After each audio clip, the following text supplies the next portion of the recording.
ኮፒሊንግ አድርጉ እሺ ጋይስ ከሞን በምድረ በዳ አባቶቻችሁ በምድረ በዳ መና በሉ ሞቱም። ሰው ከእርሱ በልቶ እንዳይሞት ከሰማይ አሁን የወረደ እንጀራ ይህ ነው። ከሰማይ የወረደ ሕያው እንጀራ እኔ ነኝ። ሰው ከዚህ እንጀራ ቢበላ ለዘላለም ይኖራል። እኔም ስለ ዓለሙ ሕይወት የምሰጠው እንጀራ ሥጋዬ ነው። እውነት እውነት እላችኋለሁ የሰው ልጅ ሥጋ ካልበላችሁ ደሙንም ካልጠጣችሁ በራሳችሁ ሕይወት የላችሁም። ሥጋዬን የሚበላ ደሜን የሚጠጣ የዘላለም ሕይወት አለው፣ እኔም በመጨረሻ ቀን አስነሳዋለሁ በማለት በማያሻማና ግልጽ በሆነ ሁኔታ ተናግሯል። ይህን የተናገረው ማን ነው? ጌታችን መድኃኒታችን ኢየሱስ ክርስቶስ በዮሐንስ ወንጌል ምዕራፍ 6 ቁጥር 54 ላይ ነው። አያችሁ። ስለዚህ ይሄንን ነገር ሲናገር ራሱ የተናገረውን ነገር ደግሞ መሻር አንችልም። ስለዚህ ዲያቆን ያረጋል አበጋዝ ይሄንን ነገር እየተናገሩ እየጻፉ እያስተማሩ እኔ የማስበው ማን ነው? መካነ ኢየሱስን ነው። መካነ ኢየሱስን ከተቀበልኩኝ በዚህ አስተምሮ መካነ ኢየሱስን ከተቀበልኩኝ ኦርቶዶክስን የማልቀበልበት ምክንያት አይኖረኝም። በወንጌላውያን አማኞች መካከል የትምህርት ልዩነት አለ ተብሎ ከሚነገር መካከል አንዱ ጥምቀትና የጌታ ሥጋና ደም ነው። ስለዚህ ይህንን ከተቀበልን ኦርቶዶክስን የምንገፋበት ነገር አይኖርም። እሺ ቁጥር 4 ከመጀመሪያ በፊት ሰላም ልበላችሁ። እንዴት ናችሁ ወዳጆቼ? አረ ቀጥል። ሰላም ነው። እንዴት ነህ? ሰላም ነው። ደሜ ወያብ ደህና ነህ? አለሁልህ ብራዘር። ሁሉ ሰሞኑን በጣም ደስ ይላል። እዛ እንትን ሄደህ ምንድን ነው ግሸን ሄጄ ነበር።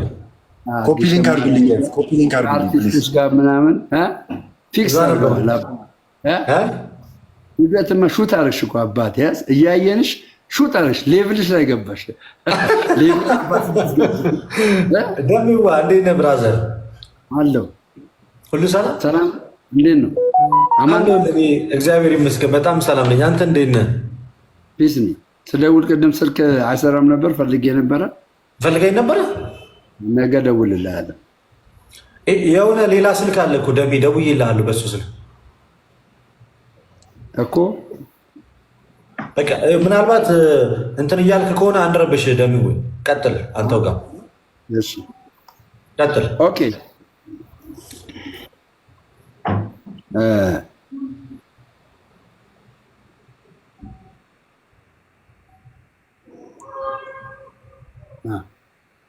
ኦኬ ቁጥር 4 ላይ እንደዚህ ይላል። በመጽሐፍ ቅዱስ የጌታ እራትና ማለት የጌታ ሥጋ ወደም በመጽሐፍ ቅዱስ ክርስቶስ ኢየሱስ እንዳስተማረው በቁጥር 4 ላይ ይህ ዲያቆን ቶታል ብራዘር አለው ጋይስ ኮፒሊንግ አድርጉ። ቀጥል። እየሰማን ነው። ቀጥል። ታክ አድርጓል። እነሱ ጋይስ ቆመዋል። እኔ ልደት ደሜ ቆይ ልውጣና እኔ እንደገና ላኩልኝ። እሺ አባቴ ደሜ አትውጣ አንተ ደሜ። ልደት ወይ ጆሲ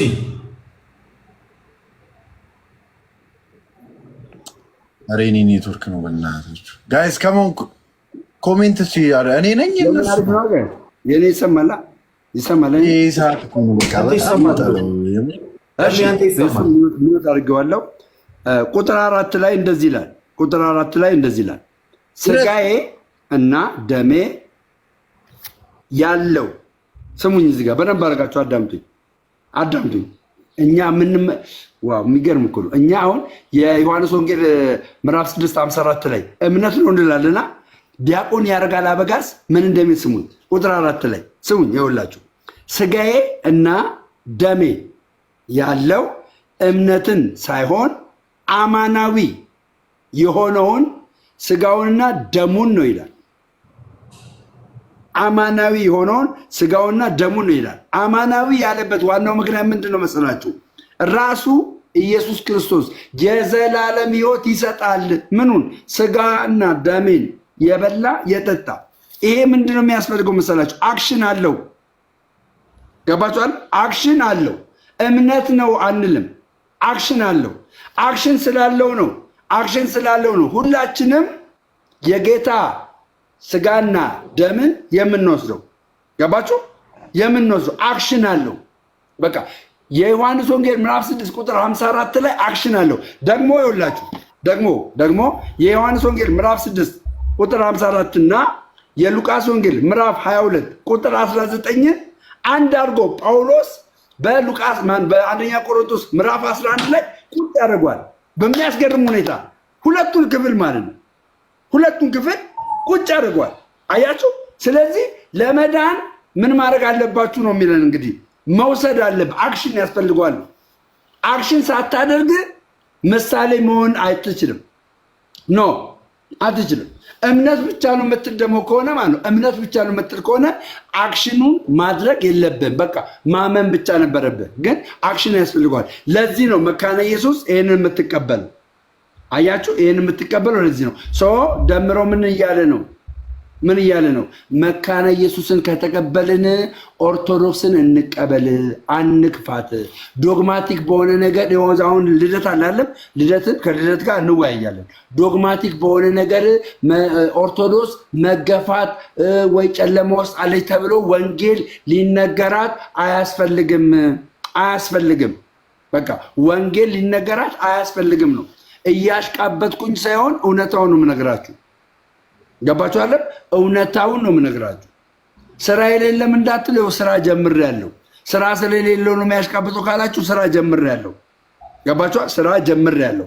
ስራ ጀምሬ ኦርቶዶክስ ነበር አታክም ማድረገው፣ ግን ተገለጠልኝ። በተለይ ይህንን መጽሐፍ ሳነብ ይኸውላችሁ፣ ይህንን መጽሐፍ ሳነብ ተገለጠልኝ። ጌታ በሚያውቀው በሚገርም ሁኔታ ኦርቶዶክስ እንደዚህ አይነት አመለካከት አላት እንዴ?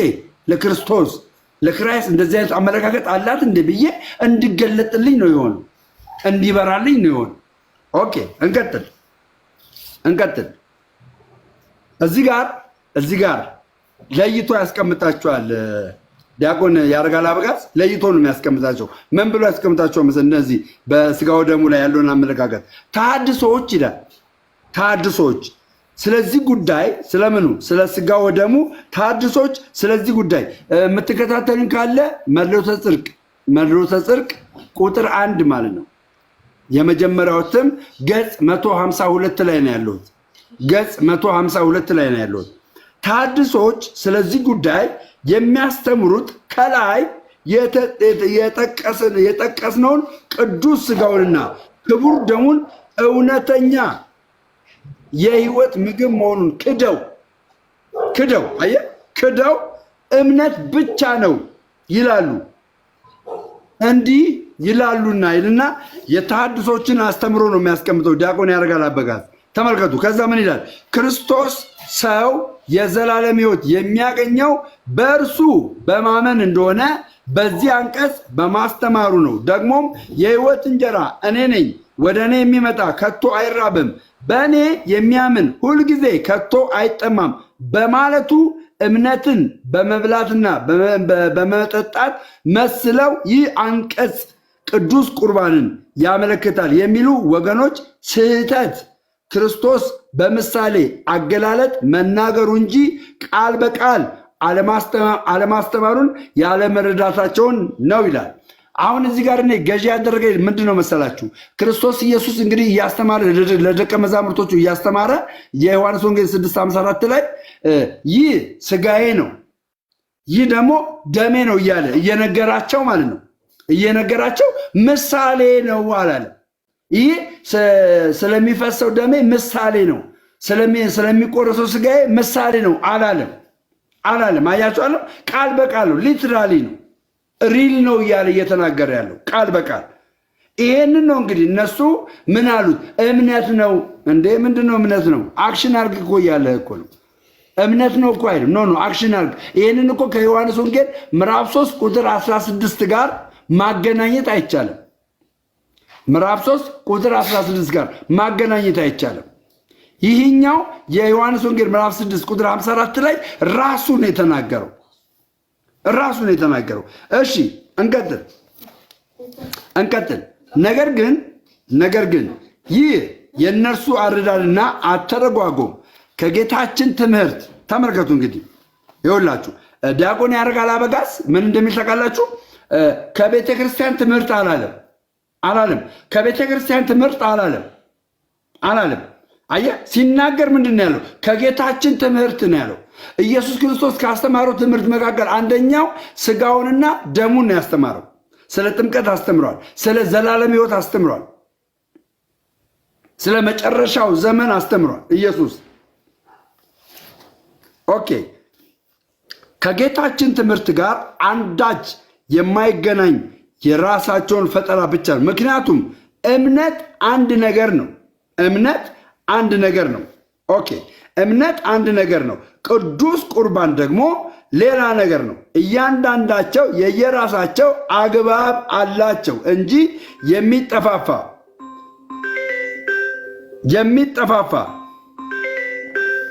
አንድ ይህን ስልክ ላናገር፣ ይቅርታ እሺ።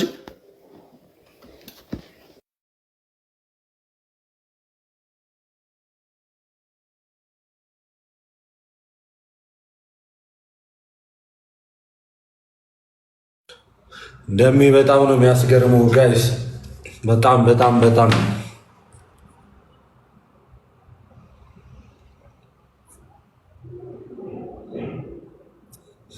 በጣም የሚያስገርም ነው። በቃ እኔ ፕሮቴስታንት ወንድሞቻችን ይህን እውነት አንደርስታንድ እንድታደርጉት ነው የምፈልገው። ይህንን ነገር እንድታውቁት፣ ይሄ ነገር እንዲገባችሁ፣ ይሄ ነገር እንዲገለጥላችሁ ነው። ቅዱስ ሥጋውና ክቡር ደሙ በታሪክ ውስጥ ያልተካደ ትልቅ እውነት ነው እና ለዛ ነው ብዙ ጊዜ ካያችሁ ጠቁማለሁ መድሎተ ጽድቅን እንድታነቡት በቀና ልቦና መድሎተ ጽድቅን ብታነቡት ማለት ነው። የምርን በጣም ብዙ ለውጥ ታገኙበታላችሁ። ክርስቲያን ሆናችሁ እንኳን እንድታነቡት እፈልጋለሁ መድሎተ ጽድቅን። ለብዙ ጥያቄዎች በርካታ መሰጣችኋል። ቀጽ 1፣ ቀጽ 2፣ ቀጽ 1፣ 2፣ 3 ድረስ አለ መድሎተ ጽድቅና እሱን መጽሐፍ ገዝታችሁ ብታነቡ እናንተ በጣም በርካታ ሀሳቦችን ታገኙበታላችሁ። ደሜ እያደረገ ያለው ነገር ይሄ ነው እና እንደውም እንዲህ እናደርጋለን እንደ ቻሌንጅ መድሎተ ጽድቅን እየገዛ ለፕሮቴስታንት ወንድሞቻችን ብንሰጣቸው ምን ይመስላችኋል? እንደ ቻሌንጅ እናድርግ እስኪ። እየገዛ እንስጣቸው እዚህ አዲስ አበባ ውስጥ ለምናውቃቸው ወይ ደግሞ መንገድ ላይ ለየትኛውም ፕሮቴስታንት ለሆነ መጽሐፉን ብንሰጠው አንብበው ብንል እንደ ቻሌንጅ ምን ችግር አለ? ከዛ የምሬ ነው የምላችሁ። ከዛ ውስጥ አንዱ አንብቦ ልቡ ሊነካ ይችላል። ብናደርግም ይመስላችኋል? አለ መጽሐፍ ቤት ሞልቷል። የተወሰኑ ክርስቲያኖች ሰብሰብ ብለን መጽሐፉን በዛ ያለውን መጽሐፍ ገዝተን እኛው ራሳችን ገዝተን ምናምን እያንዳንዳችሁ የተወሰነች ሳንቲም ነው ብናዋጣ በጣም የተወሰነች ብር ከዛ ገዝተን በቃ መጽሐፍ ቅዱስንና መጽሐፍ ቅዱስ አሁን ይኖራቸዋል፣ ግን ብንሰጣቸው መድሎተ ጽድቅ ቀጽ 1 ነው።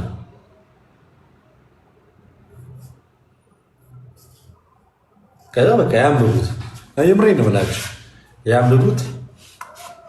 እንደ አማራጭ በፒዲኤፍ ሲሆን ሰው ብዙ ጊዜ ፒዲኤፍ ለስጦታ ለምንም አይመችም፣ እንዲጠቅልል አድርጉ ለመስጠት ምናምን። ፒዲኤፍ ሲሆን ብዙ ጊዜ አይመችም፣ ግን ሃርድ ኮፒ ሲሆን ማለት ነው። ሃርድ ኮፒ ሲሆን ግን በጣም አሪፍ ነው እና ይህንን የምለው ባይዜ ለእኛ ክርስቲያኖችም ጭምር ነው፣ ለክርስቲያን ወንድሞቼ። እኔ እንጃ ዮሐና ስንት እንደሆነ አክቹዋሊ፣ ግን ያው ምናልባት 600 ብር 700 ብር ሊሆናል አንዱ ይመስለኛል። ከተወሰነ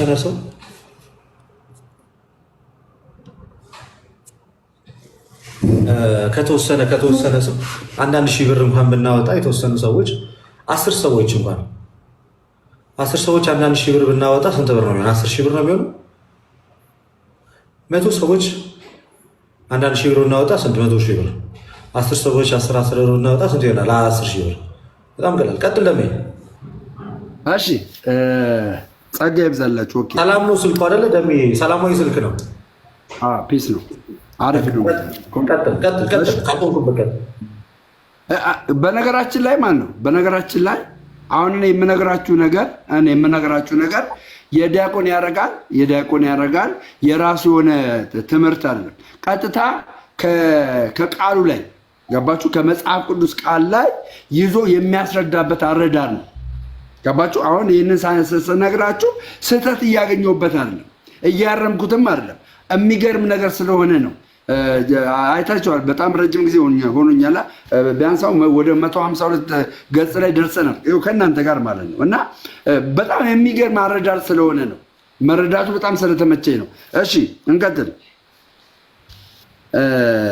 እንደዚህ ይላል።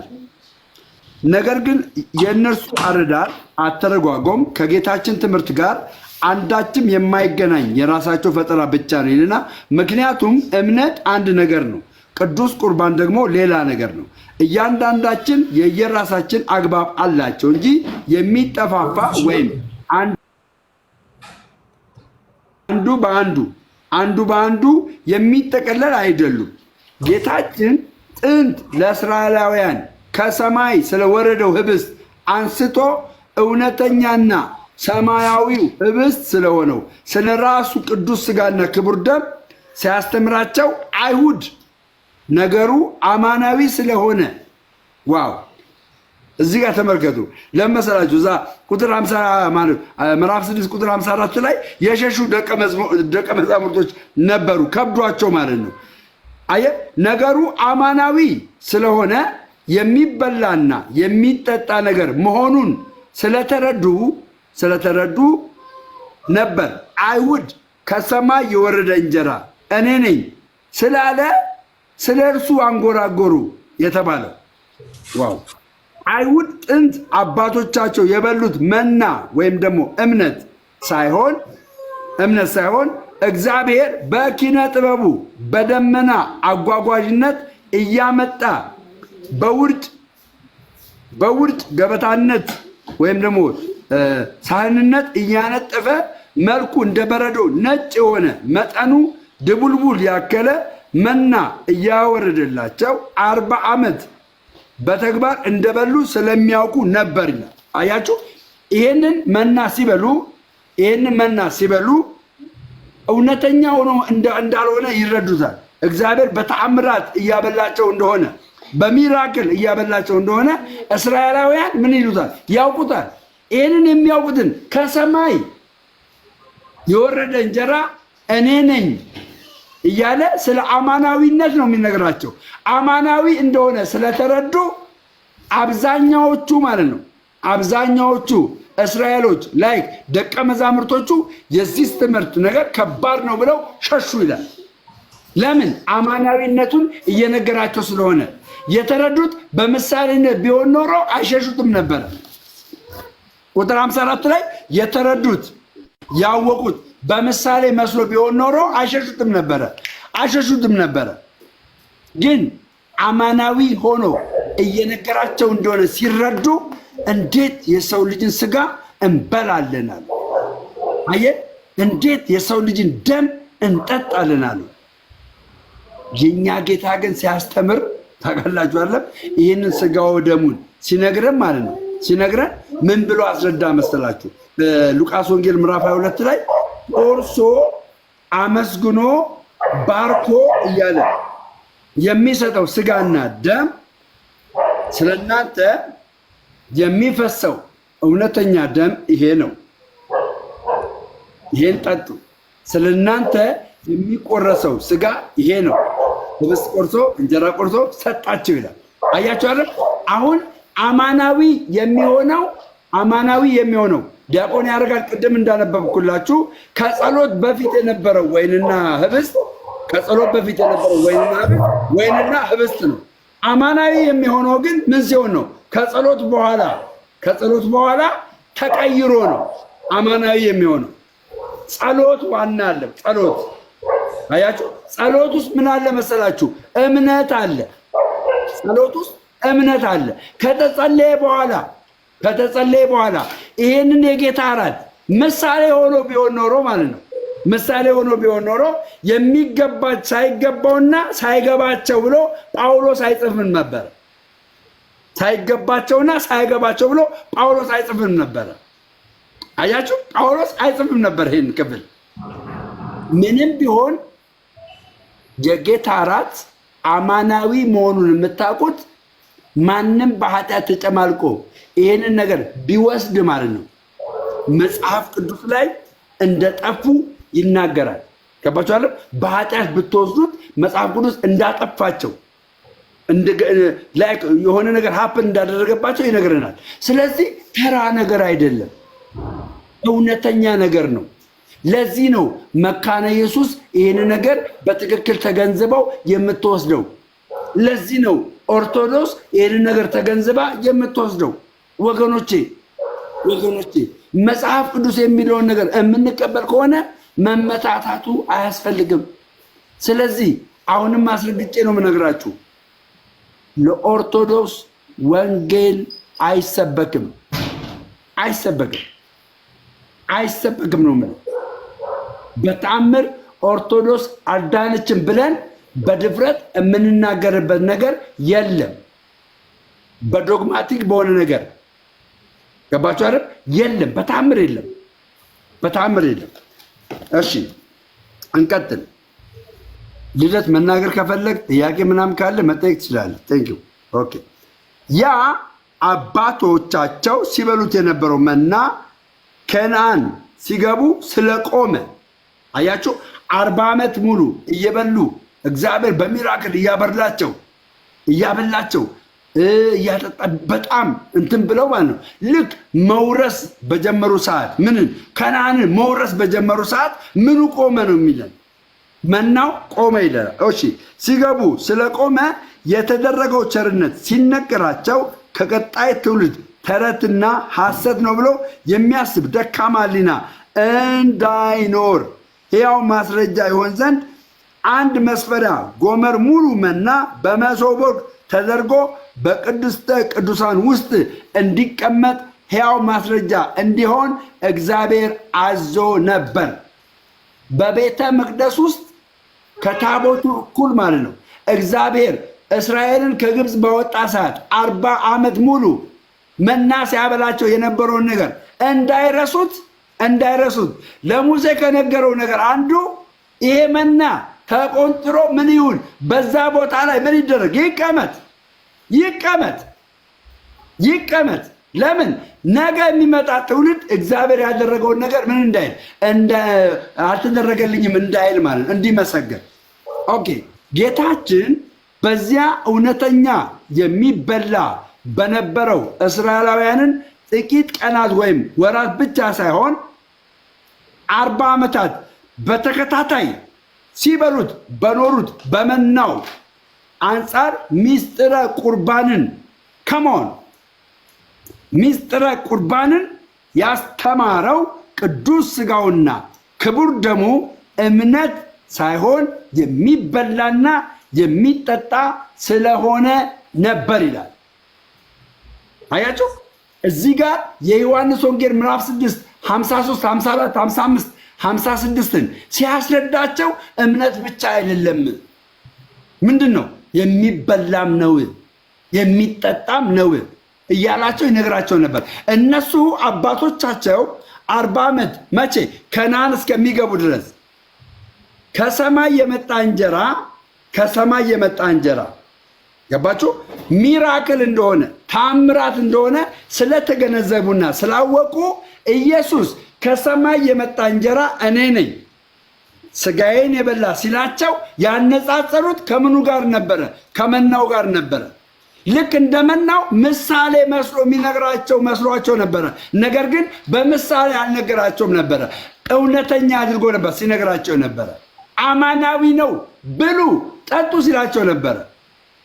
ምሳሌ መስሎ ቢነግራቸው ኖሮ ይሄኛው ደም የሚፈሰው ደሜ ምሳሌ ነው ቢል፣ የምትበሉት ስጋዬ ምሳሌ ነው ቢል ይቀበሉት ነበረ።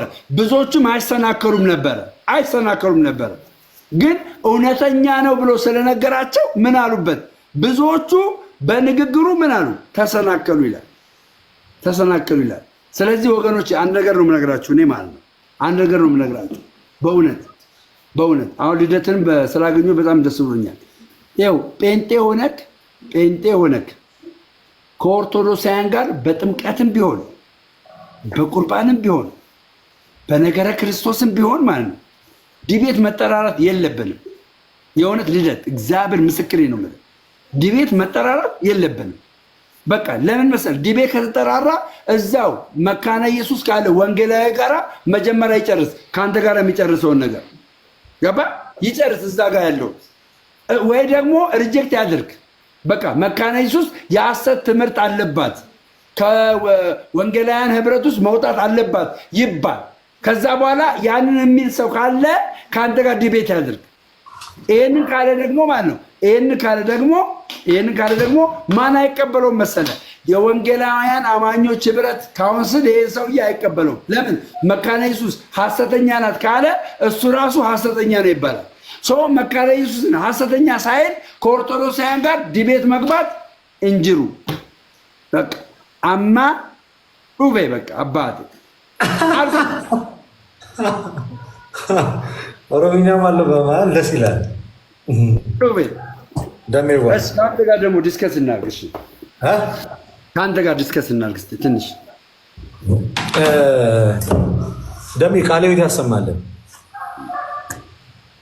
አሜን። ቃለ ሕይወትን ያሰማልን። የእግዚአብሔርን ቃል ሕይወት ያለውን የእግዚአብሔርን ቃል ያሰማህልና ቃለ ሕይወት ያሰማልን። በመጀመሪያ ደረጃ ስለመጣህና ስላገኘው ደስ ብሎኛል። ሲቀጥል ደግሞ እጅግ የምንወደውና የምናከብረው እንደ አይነ ብሌናችን ምንሳሳለት ለኢትዮጵያ ኦርቶዶክስ ተዋሕዶ ትልቅ በረከት ነው። ክርስትናን በሕይወት ከሚኖሩት ውስጥ አንዱ መምህራችን ወንድማችንም አባታችንም ዲያቆን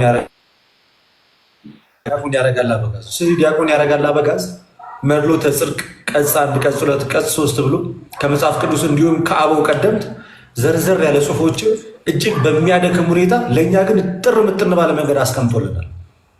አስቀድሞ መጽሐፉን ካያችሁ በዚህ በመዳን ዙሪያ ላይ ከሌሎቹ ቤተ እምነት ጋር ያለንን ልዩነት ያስቀምጥና የእኛን ያስቀምጣል። ከዛ መጽሐፍ ቅዱስ ይጠቅሳል። ከዛ የአባቶችን ትምህርት ደግሞ ይጨምርበታል። በጣም የተለየ ደስ የሚል ስልክ በተደጋጋሚ የተደውልልኝ ነው። ከውጭ ነው የሚደወለው። በእርግጠኝነት ከእንትን ነው የሚደወለው። ለዚህ ለጉባኤ ለጊሸን ማርያም የሰጠሁት ስልክ አሁን ይሄ ላይ የገባሁበት ስልክ ችግር የለውም። አናግርና አሁን ምንም ማድረግ አልችልም። የጊሸን ጉዳይ ስለሆነ የተለያየ ስልክ የተደወለ ያለው ችግር የለውም። እዚህ ላይ ላይቭ ሆናችሁ ከሆነ ወይ ገንዘብ አስገብቻለሁ ለማለት ከሆነ በቃ ደረሰኙን በዚሁ በምትደውሉበት ስልክ ቴሌግራም ላይ ላኩልኝ። ኦኬ፣ ቴሌግራም ላይ ላኩልኝ። እግዚአብሔር ያክብርልኝ። እሺ። እና በጣም ደስ በሚል ሁኔታ ግልጽ በሆነ አማርኛ የትኛውም ሰው ሲያነበው በቀላሉ አንብቦ መረዳት በሚችልበት አይነት መንገድ ነው ስለ ቅዱስ ቁርባን የተቀመጠው። ብዙ ጊዜ እንደምታዩት ከፕሮቴስታንት ወንድሞቻችን ጋር በርካታ ውይይቶችን አድርገናል። በጣም በሚገርም ሁኔታ መጽሐፉ በቅዱስ ቁርባን ላይ አልኳቸው፣ በጥምቀትና በቅዱስ ቁርባን ላይ እጅግ በጣም ግልጽ የሆነ ትምህርት ነው ያለው። በጣም ግልጽ የሆነ ትምህርት መጽሐፍ ቅዱስ ብቻ አይደለም፣ በሚገርም ሁኔታ እንዲሁም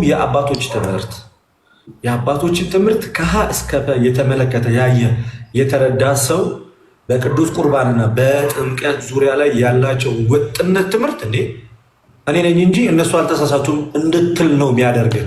ምክንያቱም በክፍለ ዘመን ውስጥ ሙሉ አባቶች በዚህ ትምህርት ላይ ኮምፕሊትሊ ተሳስተዋል የሚል ድምዳሜ ላይ መድረሳቸው፣ እነሱ ተሳስተው አንተ ልክ የምትሆንበት ምንም ምክንያት የለም።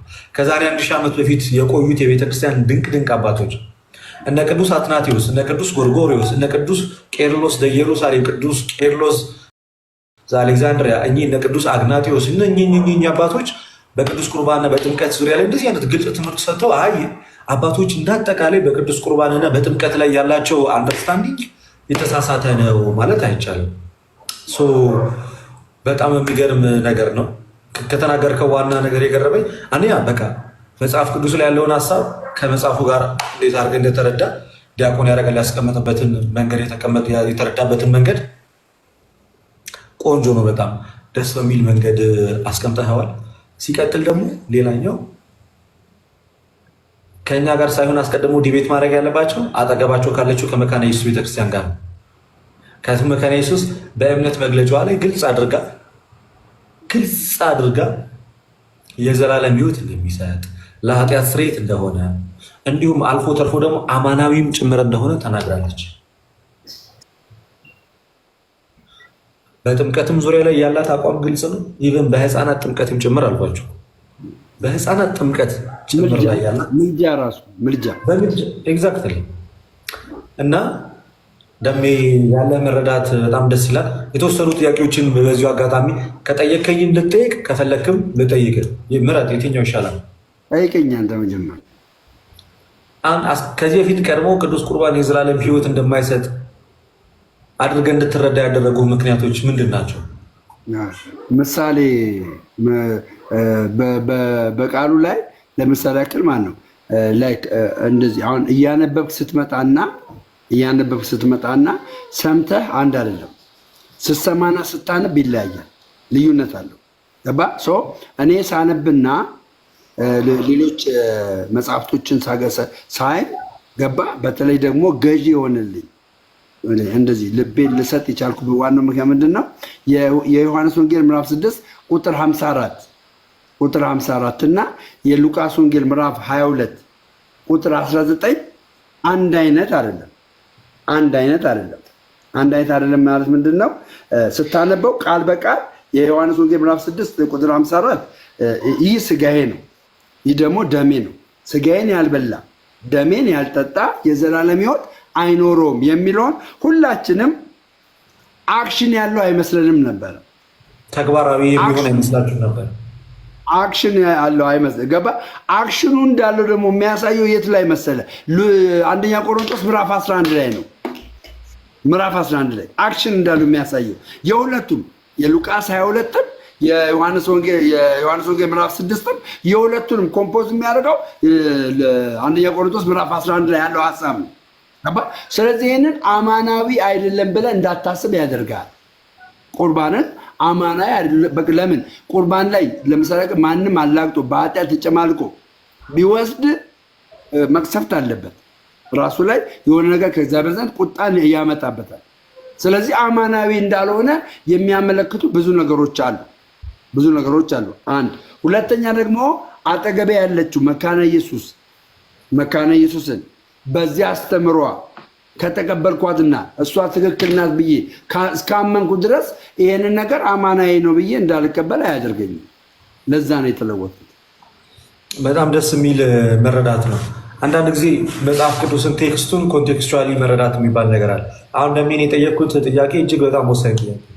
አብዛኛው በፕሮቴስታንቱ ዘንድ በተለይ በፔንቴኮስታሉ በፕሮቴስታንቱ ዘንድ ምሳሌ ከምሳሌነት የዘለለ አማናዊነቱ ተቀባይነቱ ብዙም አይኖረውም። ሌላኛው ደግሞ ዮሐንስ ወንጌል 6:54 ብዙ ጊዜ የሚተረጎሙ በፕሮቴስታንት ወንድሞቻችን ዘንድ እምነት ነው እንጂ የምርም የክርስቶስ ስጋና ደም ነው ተብሎ አይወሰድም። ያ ክፍል ላይ ብዙ ጊዜ የሚነገሩ በቃ ስለማመን ስለ እምነት ብቻ ነው እያወራ ያለው እንጂ ስጋ ያለው ስጋውን አይደለም፣ ደም ያለው ደሙን አይደለም ብለው ነው የሚናገሩት። እና ከዛ አንጻር ክሊር አድርገዋልና የምሬ እንደምላችሁ በጥንቃቄ መጽሐፉን ከተመለከታችሁት ማለት ነው። በጥንቃቄ መጽሐፍ ቅዱስን ዮሐንስ ወንጌል ላይ፣ ማቴዎስ ላይ፣ ማርቆስ፣ ሉቃስ አራቱም ወንጌል ላይ የተቀመጠ እውነት እኮ ነው። ይሄ የጌታ ቅዱስ ሥጋና ክቡር ደም ባይዜ በአራቱም ወንጌላት ያለ ነው። በዮሐንስ አለ፣ በማርቆስ አለ፣ በሉቃስ አለ፣ በማቴዎስም ጭምራል። እሱ አልፎ ተርፎ በመልእክታትም ጭምራል። ሐዋርያው ቅዱስ ጳውሎስ በቆሮንቶስ መልእክቱ ላይ አስቀምጦታል። ቆሮንቶስ 10 እና 11 ስለዚህ ነገር ግልጽ አድርጎ ያስቀምጣል። የምንባረከው የበረከት ጽዋ ከክርስቶስ ደም ጋር ህብረት ያለው አይደለም ብሎ ነው የሚነሳው። የምንባረከው ማለት አክሽን አለው ማለት ነው። እንደሚናለው የምንባረከው መባረክ አለበት። ብሌሲንግ ካፕ ይለዋል። መባረክን ያስቀምጣል እዛ ቦታ ላይ። የምንቆርሰው አይታል ደም የምንቆርሰው እንጀራ ከክርስቶስ ስጋ ጋር ህብረት ያለው አይደለም? ምን የስ ያለው ነው። እና ደግሞ ሳይገባውና ሳይገባው እያለ እንዴት ክሊር አድርጎ እንደሚያስቀምጥ ጌታ በተያዘባት በዚያች ሌሊት ብሎ እኔ ከጌታ የተቀበልኩትን እኔ ደግሞ ለእናንተ ሰጣችኋለሁ። የቅዱስ ቁርባን ትምህርት ከጌታ የተቀበልነው ትምህርት ነው። በነገራችን ላይ የቅዱስ ቁርባን ትምህርት በቀጥታ ከጌታ የተቀበልነው ትምህርት። በታሪክ ውስጥ አልኳችሁ እኮ በስህተት አንድ የቤተክርስቲያን አባት አይ ይሄ ነገር ምሳሌ ብቻ ነው የዘላለም ሕይወት አይሰጥም ብሎ ያስተማር አታገኙ። ታዲያ መጽሐፍ ቅዱስ በግልጽ ያስተማረው ወንድሞቼ በቅንነት ልብ ከፉክክር ሀሳብ ወጥተን በቅንነት ካወራን መጽሐፍ ቅዱስ በግልጽ ከተናገረው ማለት ነው፣ አባቶች በግልጽ ካስተማሩበት ማለት ነው። ታዲያ እንዴት እናንተ እንደዚህ አይነት መረዳት ልትይዙ ትችላላችሁ? ነው በጌታ እንዴትስ እንደዚህ አይነት አረዳድ ውስጣችሁ ሊቀመጥ ይቻላል? አሁን ልደት ምን አለ መሰለህ፣ አሁን እኮ ምን አለ መሰለህ፣ ለምሳሌ ይሄ አሁን ኦርቶዶክስ ተዋሕዶ ብቻ ብትሆን አማና የምትለው በወንጌላውያን አማኞች ዘንድ በዲኖሚኔሽን ላይ መካነ ኢየሱስ አማናዊ ብላ እየተቀበለችው አማናዊ ብላ እውነተኛ ስጋ ነው እውነተኛ ደም ነው ብላ እየተቀበለችው እኔ ኦርቶዶክስ እንዴት ነው ዲፌንድ ማድረጋት? አንድ ሁለት ቃሉ ራሱ ምስክር ሆኖ ቃሉን በእኔ መረዳት ለምንድነው የማስቀምጠው? ቃል በቃል ነው የተናገራቸው እስራኤላውያንን ኢየሱስ ክርስቶስ ቃል በቃል ነው የነገራቸው። ቃል በቃል እውነተኛ ነገር ስለነገራቸው ነው መቀበል ከብዷቸው ዞር ያሉት። መቀበል ከብዷቸው ምሳሌ ቢሆን ዞር ይላሉ እንዴ? እዛው ላይ እኮ አባቶቻችሁ እያለ እኮ ይነግራቸዋል። ስለ መናው እኮ ይነግራቸዋል። መናው ምሳሌ እንደሆነ እኮ ገብቷቸዋል። እነሱ መናው ምሳሌ እንደሆነ እኮ ገብቷቸዋል። እሱ ግን ከመናው የተሻለ እውነተኛ እያለ ነው እኮ የሚናገረው። እውነተኛ እያለ ነው የሚናገረውና ቃሉ ራሱ ነው የሚፈርደው። እኔ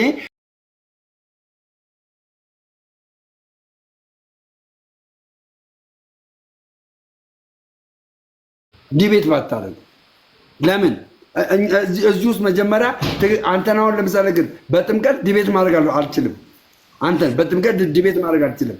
በቁርባን ዲቤት ማድረግ አልችልም። አንተን ለምን አንተን ዲቤት ማድረግ ከሆነ ከመካነ ኢየሱስ ወንጌላዊ አንዱ ጋራ ዲቤት ነው ማድረግ ያለብኝ። መጀመሪያ ቤቴ ነው ማጥራት ያለብኝ። እኔ በማሰበው እሳቤ ውስጥ ማስገባት ያለብኝ እነሱን ነው። እነሱ ደግሞ ትክክለኛውን ይዘት ነው ይዘው እየቀጠሉ ያለ ሁለት እኛ ራሱ ጴንጤቆስጣሎች ይህንን የጌታ ስጋና ደም ስንወስድ ገባ በጸሎት ነው የምንወስደው። ማንም ያለ ጸሎት እንደ ምግብ አይበላውም፣ እንደ ምግብ አይበላም። ተጸልዮ ነው የሚወስደው። ያንን ተጸልዮ ሲወሰድ ማን ነው? እኔ ልንገርህ፣ ሲወሰድ ተጣልቶ መውሰድ አችልም። ተጣልተ በኃጢአት ወርቀ መውሰድ አችልም። የታገደ ሰው መውሰድ አይችልም። ጴንጤ ቆስጣል ውስጥ ነው የምላችሁ። ገባችኋለሁ? እንደዚህ ሆኖ የማትወስደው ከሆነ አየህ፣ ኃጢአተኛ ሆነ የማትወስደው ከሆነ ቸርች አግዳ የማትወስደው ከሆነ አማናዊ አይደለም። ምሳሌ ነው ብለህ እንዳትል ያደርጋል። ምሳሌ ከሆነ እኮ ታግደ መውሰድ አለብህ። ኃጢአት ላይ ወድቀ ከሰው ተጣልተ መውሰድ አለብህ። ምሳሌ ከሆነ ምሳሌ ነዋ። ምሳሌ ደግሞ ትምህርት ነው። ኢየሱስም በምሳሌ ያስተምራቸው ነበር ይላል መጽሐፍ ቅዱስ።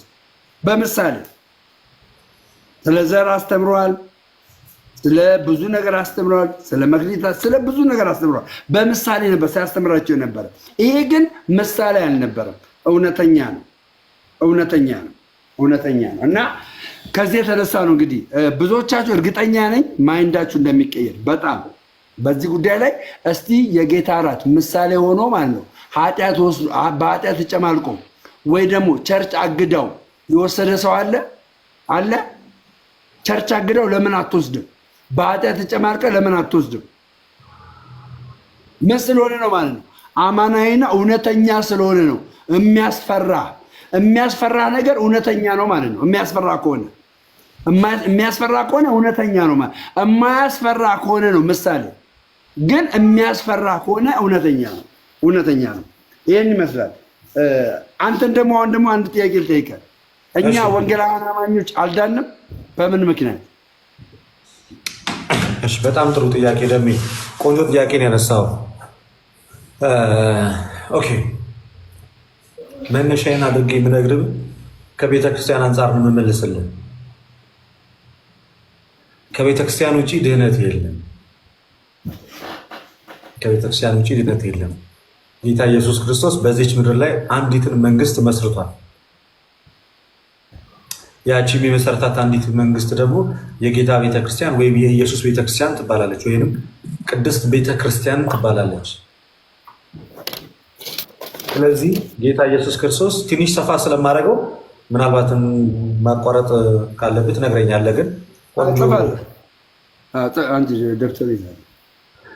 በዚህ በማቴዎስ ወንጌል ምዕራፍ 16 ቁጥር 13 ላይ ጌታ ኢየሱስ ክርስቶስ ሰዎች የሰው ልጅ ማን ይሉታል ብሎ ሲጠይቃቸው ከነቢያት አንዱን ኤልያስ ይሉሃል እያሉ ሲሉት እናንተስ እኔን ማን ትሉኛላችሁ ብሎ በሚጠይቃቸው ሰዓት ላይ የመለሱለት መልስ ቢኖር ምን የሚል ነው?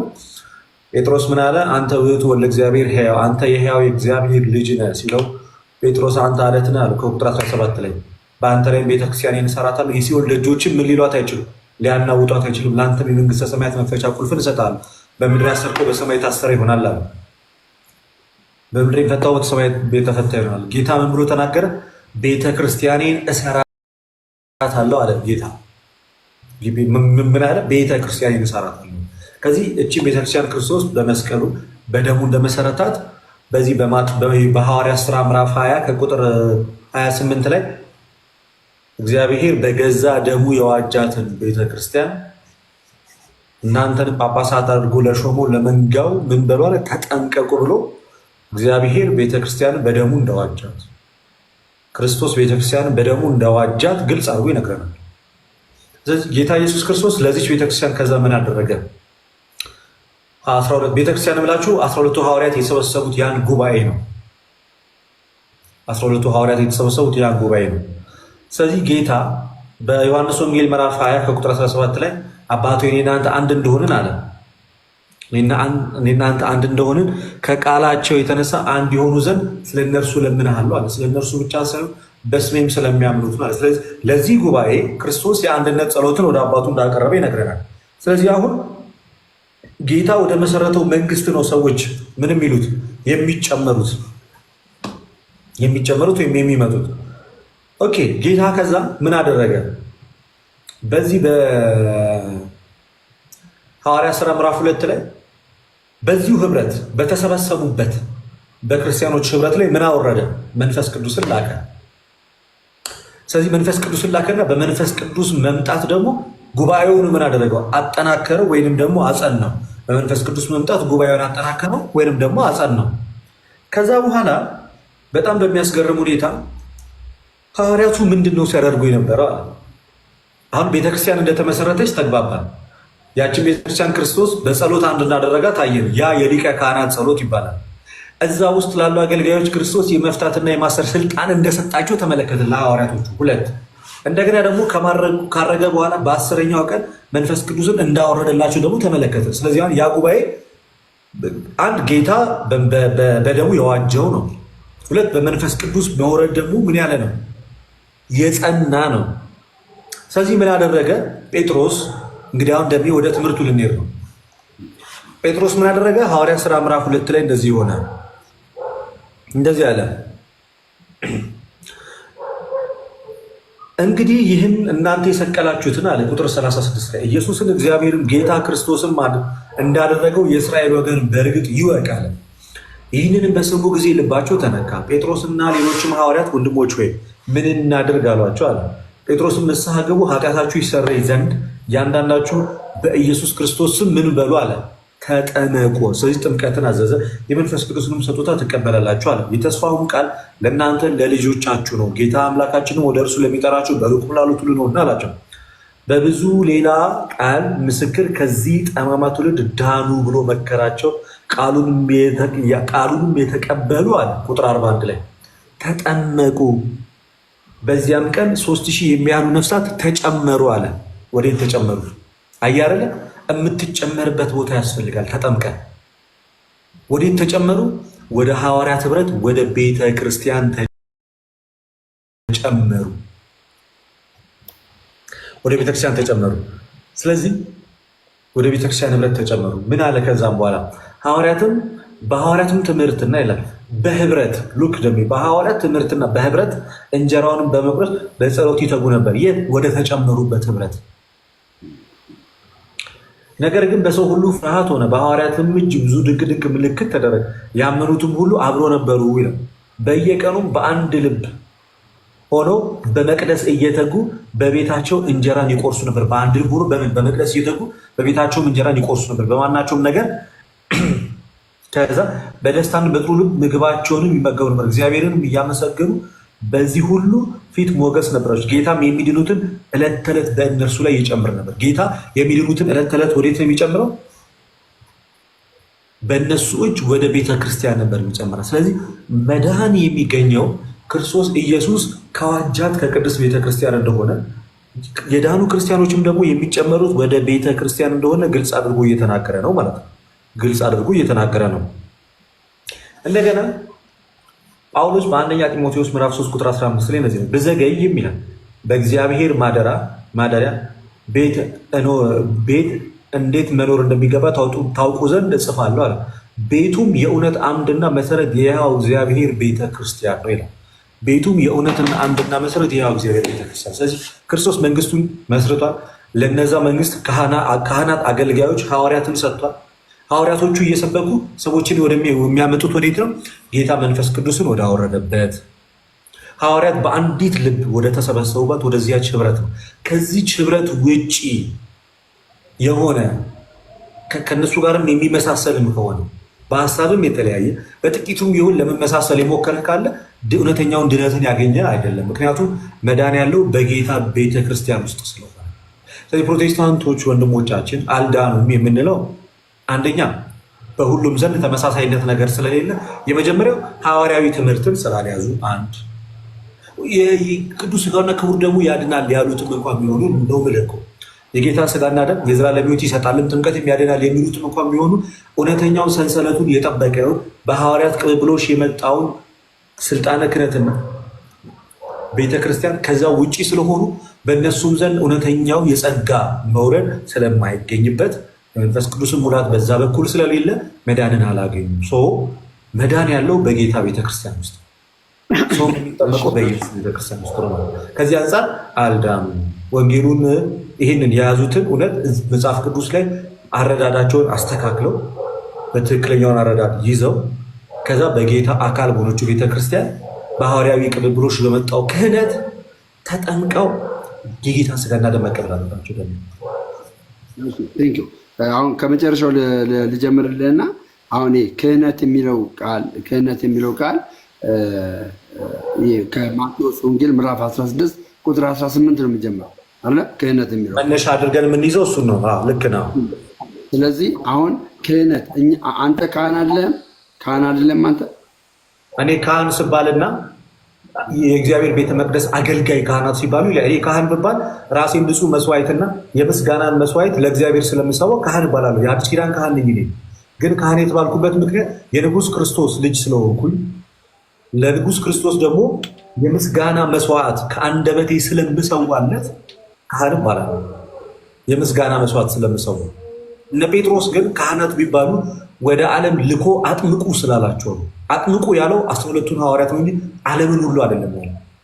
የሚያጠምቁትም ሐዋርያት የሾሟቸው እንጂ ከዛ ውጭ ሲያጠምቁም አልተመለከትም። ስለዚህ የሐዋርያቱ ስልጣነ ክህነት ክርስቶስ በመስቀል ላይ የሰራውን የማዳን ስራ ውክልና ተሰጥቷቸው የሚያስቀጥሉ ሎሌዎች ወይም አገልጋዮች ናቸው።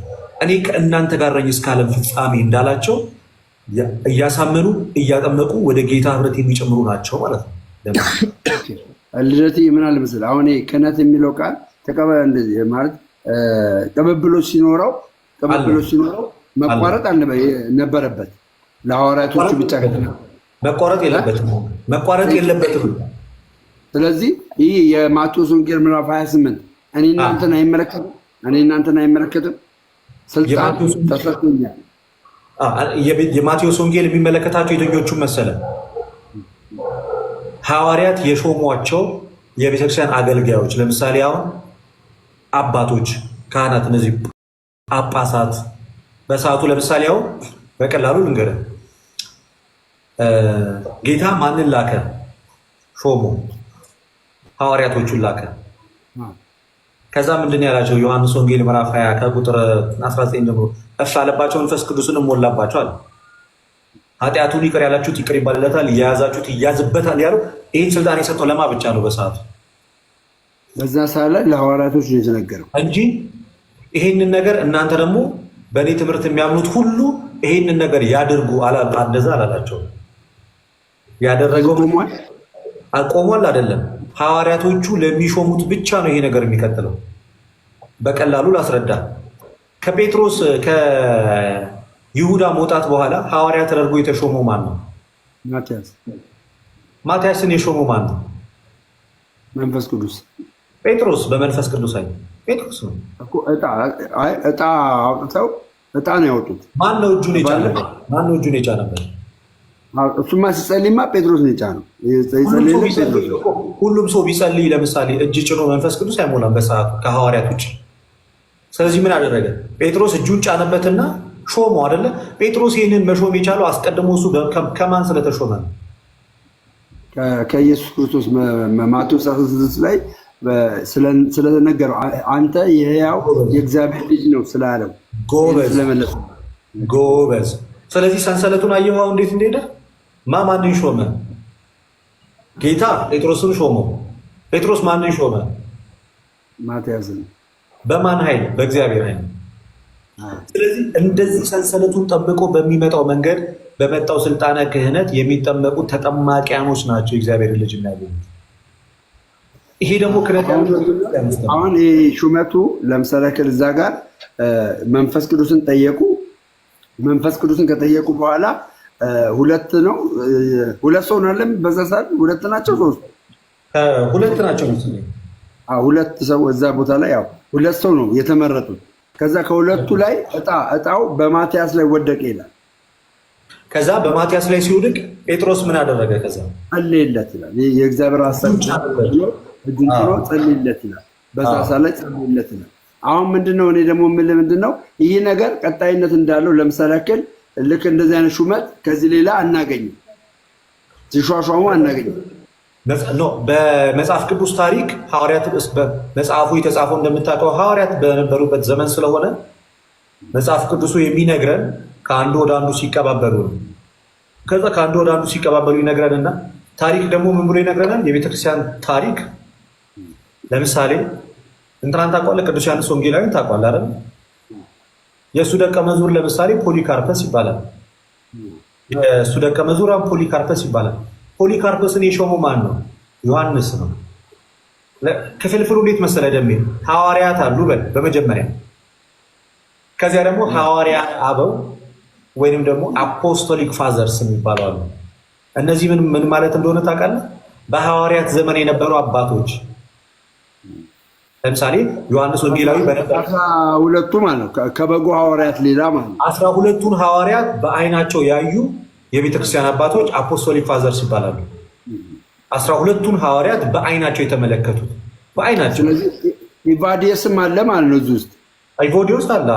ኢቮዲዮስ እንደውም ማለት ነው ቅዱስ ኢግናጢየስ ለአንጾኪያ ቤተክርስቲያን በጻፈው መልእክቱ ላይ እሱ የአንጾኪያ ቤተክርስቲያን ፓስተር ነው፣ እኛን እንደተቀበላችሁ እሱንም ተቀበሉት ብሎ ኢቮዲዮስን ጽፏል። ለምሳሌ ራሱ ቅዱስ ኢግናጢዮስ ማለት የቅዱስ ጴጥሮስ ደቀ መዝሙር ነው።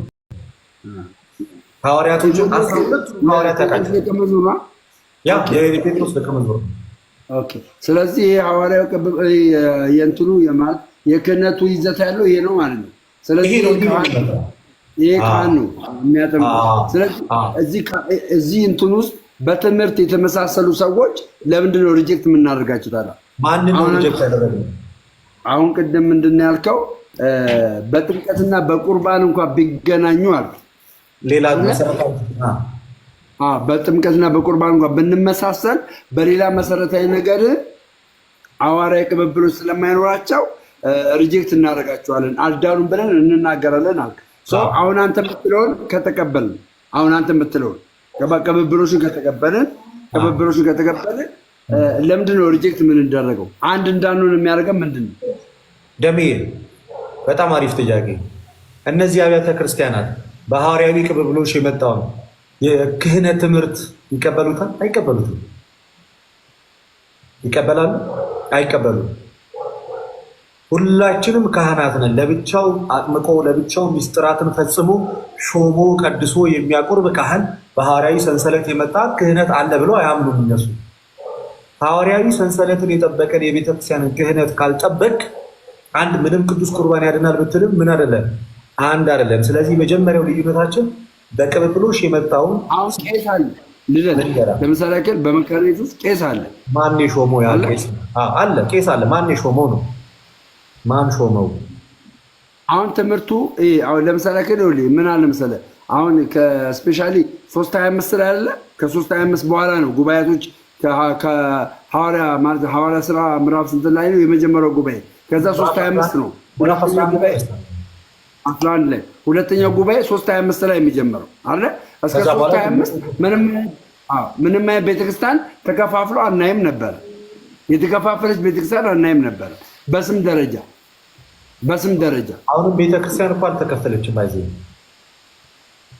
ይሄ ቃል የዛን ጊዜ ተከፍላ ሳይሆን ቤተክርስቲያን ተከፍላ ሳይሆን ከቤተክርስቲያን ሰዎች ወጥተው ነው እንጂ አትከፈልም። የጌታ ቤተክርስቲያን አንዲት ናት። የጌታ ቤተክርስቲያን አንዲት ናት። አልተከፋፈለችም፣ አትከፈልም። ሁሉም ግን ከአንዲቷ ቤተክርስቲያን እየወጣ የየራሱን ብራንች ከፈለ። እሱ ልክ ነህ እኮ አስተምሮቱ እኮ አለው ቼን አለው አስተምሮቱ ግብብሎች አለው። ግን ስያሜው አሁን ለምሳሌ ካቶሊኮ የሚል ነበራ የመጀመሪያው የቤተክርስቲያን ስም። አሁንም ነው ካቶሊኮ ሳይሆን ካታሆሊክ ዓለም አቀፋዊ አሁንም ተብላ ትጠራለች። አሁንም እንደዛ ተብላ ትጠራለች። የእኛ ቤተክርስቲያን የኦርቶዶክስ ተዋሕዶ ቤተክርስቲያን እኔ ያለሁባት ቤተክርስቲያን ካታሆሊክ ወይ ዓለም አቀፋዊ ቤተክርስቲያን ከዓለም አቀፋዊ ቤተክርስቲያን አንዷ ናት። የኔ ቤተክርስቲያን ካታሆሊክ ማለት ዓለም አቀፋዊ ማለት ነው። ይሄ አሁንም ቤተክርስቲያን የምትጠራበት ስም ነው አሁንም ድረስ ዛሬም ድረስ። ስለዚህ እኛ ወደ ካታኮሊክ እንዳንገባ የሚያደርገን ምንድን ነው? አሁን ኢስተር ኦርቶዶክስ ካታኮሊክ ውስጥ የለችም የለችም። ስለዚህ አልዳነችም እሷ ብለን የምትለው በሚስጥራት ስለምንለይ አሁን እኔ በኢስተር ኦርቶዶክስ ዙሪያ ላይ ስናገር ጥንቃቄ የተሞላው ንግግር ነው የምናገረው። ምክንያቱም ኦልሞስት ያለንበት ነገሮች ሆሊ ኮሚኒየን ወይም ህብረት የለንም። ሚስጥራት አብረን አንካፈልም።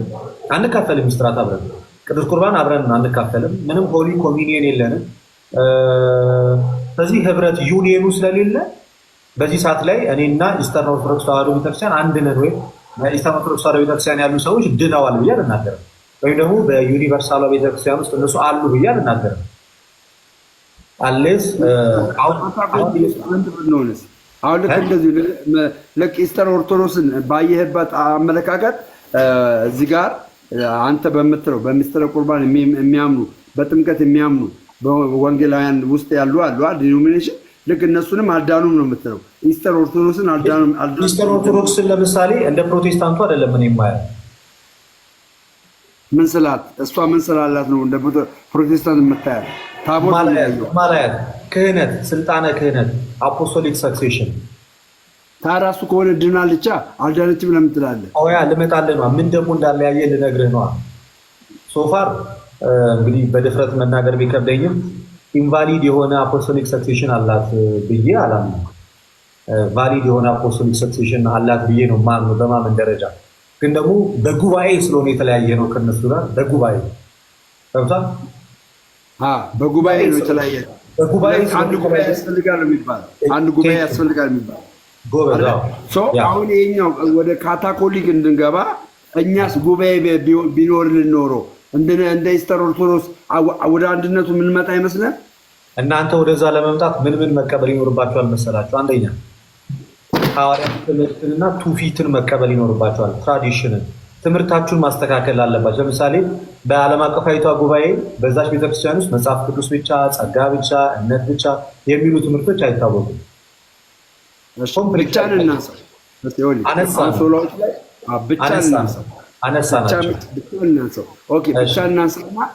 ክብር ለእግዚአብሔር ይገባዋል አይገባውም? ኮምፕሊትሊ ይገባዋል። ለእግዚአብሔር ክብር የምንሰጠው ለሰው እንሰጠዋለን። ለእግዚአብሔር የእግዚአብሔር ክብር ለሰው አይሰጥም። መጽሐፍ ቅዱስ ምን ይላል? ክብር ለሚገባው ክብርን ስጡ ይላል። ለሚገባቸው ክብር እንሰጣለን። እኮ በዝደሚያ የእግዚአብሔርን ክብር ግን ለሰው አንሰጠው። አሁን ብቻ የሚለውን አየህ እዚህ ጋር የምናስገባው ለምን መሰለህ?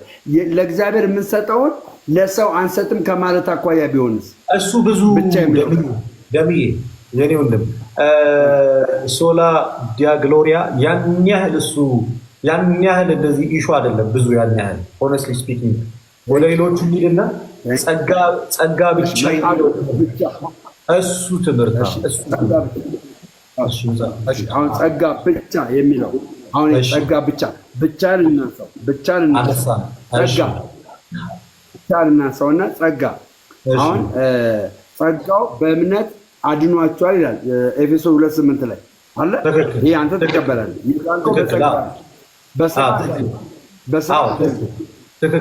አሁን ለምሳሌ ዲያቆን ያደርጋል አበቃስ ገጽ 120 አካባቢ ላይ ማንም ሰው ይላል ማንም ሰው በስራ አልዳነም ይላል። ማንም ሰው ኦርቶዶክስ በስራ አልዳነም ይላል። የዳነው በምኑ ነው ይላል? በእምነት ነው የዳነው። በእምነት ሲድን ደግሞ ጸጋው በእምነት ነው ያዳነን ይላል። ኤግዛክትሊ ጸጋው ደግሞ የምናገኘው በሚስጥራት በኩል ነው ይላል።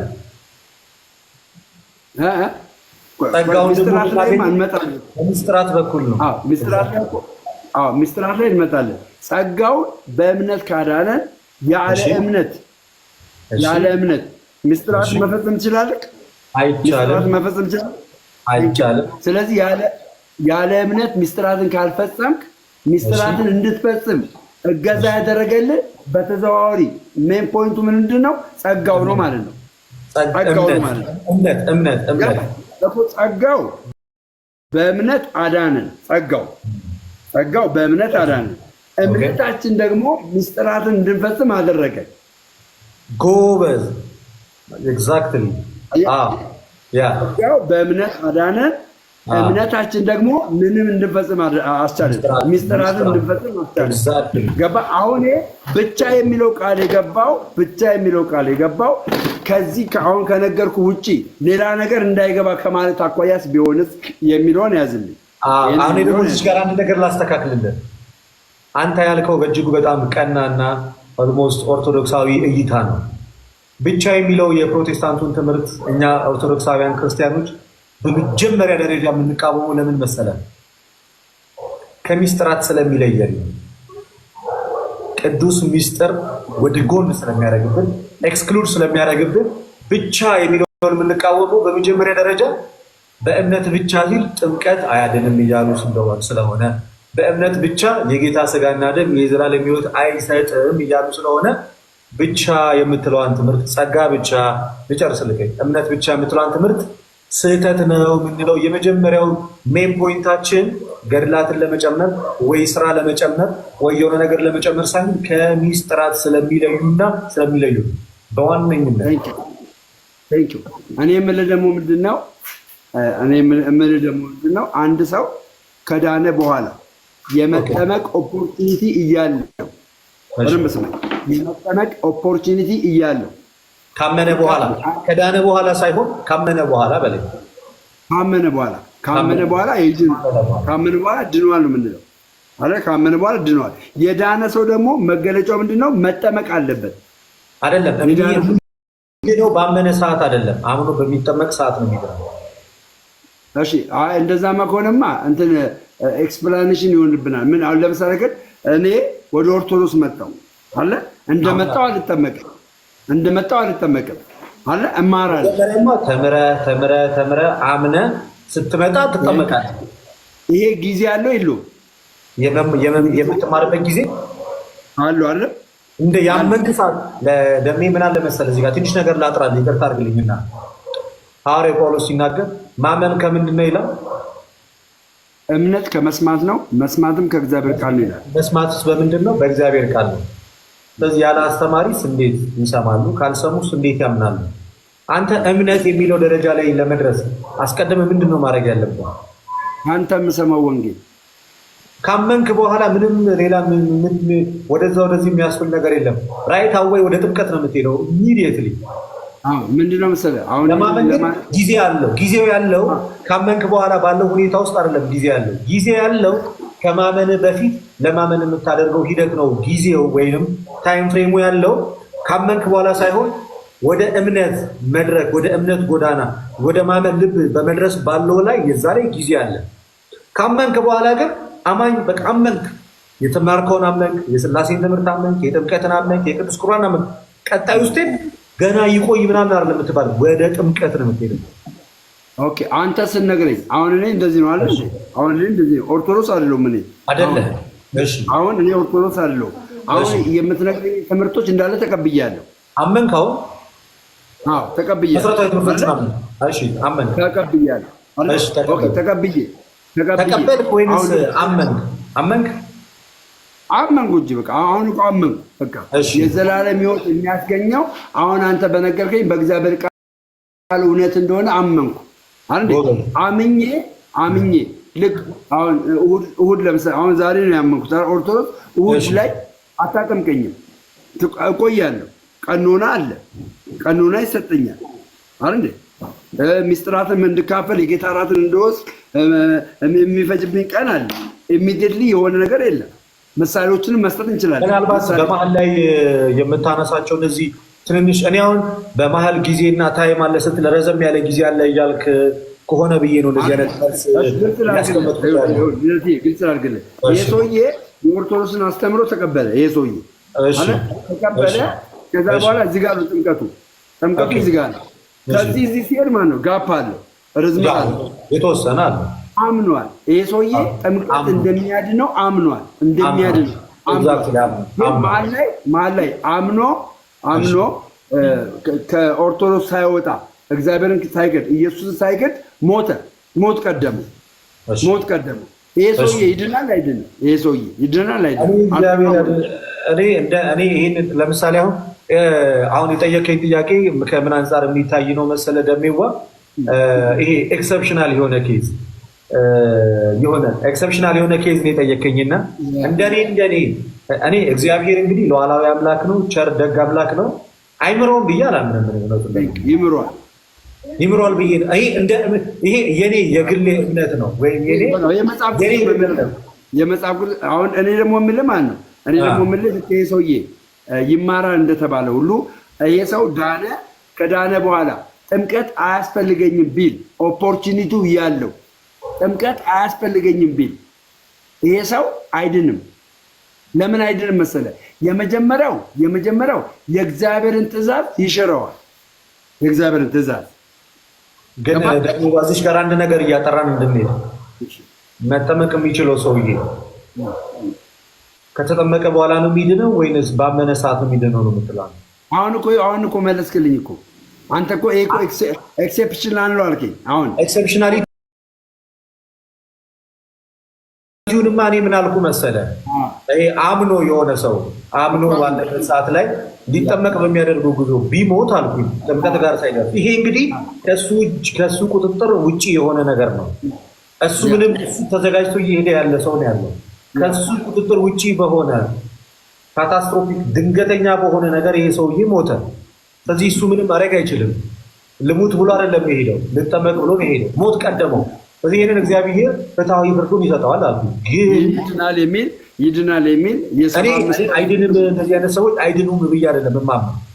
አሁን ይህም ሰው አሁን ደግሞ ወደዚህኛው ልምጣልና አንተ አመንክ እንበል፣ ኮምፕሊትሊ አመንክ፣ ጨረስ። ነገ ቤተክርስቲያን ይዤ ሄድኩ እና ተጠመቅክ፣ ቅዱስ ሥጋውንና ክቡር ደሙንም ተቀበልክ፣ በመንፈስ ቅዱስ ታተምክ። የትኛው ሰዓት ላይ ዳንክ ይመስላል? ኦኬ አሁን አንተ እንግዲህ ድነትን ሂደታዊ ነው ያደረግከው። በአሁን አነጋገር ድነትን ሂደታዊ ያደረግከው። አሁን ድነት ሂደታዊ እንዳልሆነ ደግሞ የነገርኩህ ምንድን ነው? ይሄ ሰውዬ አሁን እኔ የመጠመቅ ቅዱስ ምስጢራትን የመካፈል ፍላጎቱ አለኝ። ደሜዋ ይህ የዚህ ሰውዬ ታሪክ ሁሌ ሀፐን የሚያደርግ ነው? ከስንት አንዴ ሀፐን የሚያደርግ ነገር ነው? እሱማ ከስንት አንዴ ነው የሚያደርገው። ስለዚህ ሞሪና ማውራት ያለብን ዴይሊ ሀፕን ስለሚያደርገው ወይም ስለተገለጠው ነው ወይም ከስንት አንዴ ድንገት ብቅ ስለሚለው ነው? ይህማ ይድናል። ይሄማ ግዴታው ነው። ተጠምቆ ምስጢራትን ተካፍሎ ይድናል፣ ጨርሶ ይድናል። ያ ብቻ አይደለም ምስጢራትን ተካፍሎ ተጠምቆ ቅዱስ ስጋውና ቅዱስ ደሙን ወስዶ ባለው እምነቱን ካልጠበቀ አይድንም። አይድንም። ይሄ ብቻ ዋስትና የሆነው የግድ እምነቱን መጠበቅ መቻል አለበት እኮ በስራ መገለጥ አለበት። ያለ ስራ እምነት ያለ ስራ ምን ያለ ስለሆነ የሞተ ስለሆነ አሁን ምስጢራትን ስለተካፈለ ገባ ስለተጠመቀ ኖ አይድንም። ምን ማድረግ አለበት? እስከ ላይ ፊልጵስዩስ 2:12 ላይ ነው 2:11 ላይ በፍርሃትና በመንቀጥቀጥ ሆናችሁ መዳናችሁን ፈጽሙ። በመፍራትና በመንቀጥቀጥ ማንማችን በመፍራትና በመንቀጥቀጥ ምስጢራትን ከወሰድክ በኋላ ነው የምትፈጽመው። ኤግዛክትሊ yes that's true።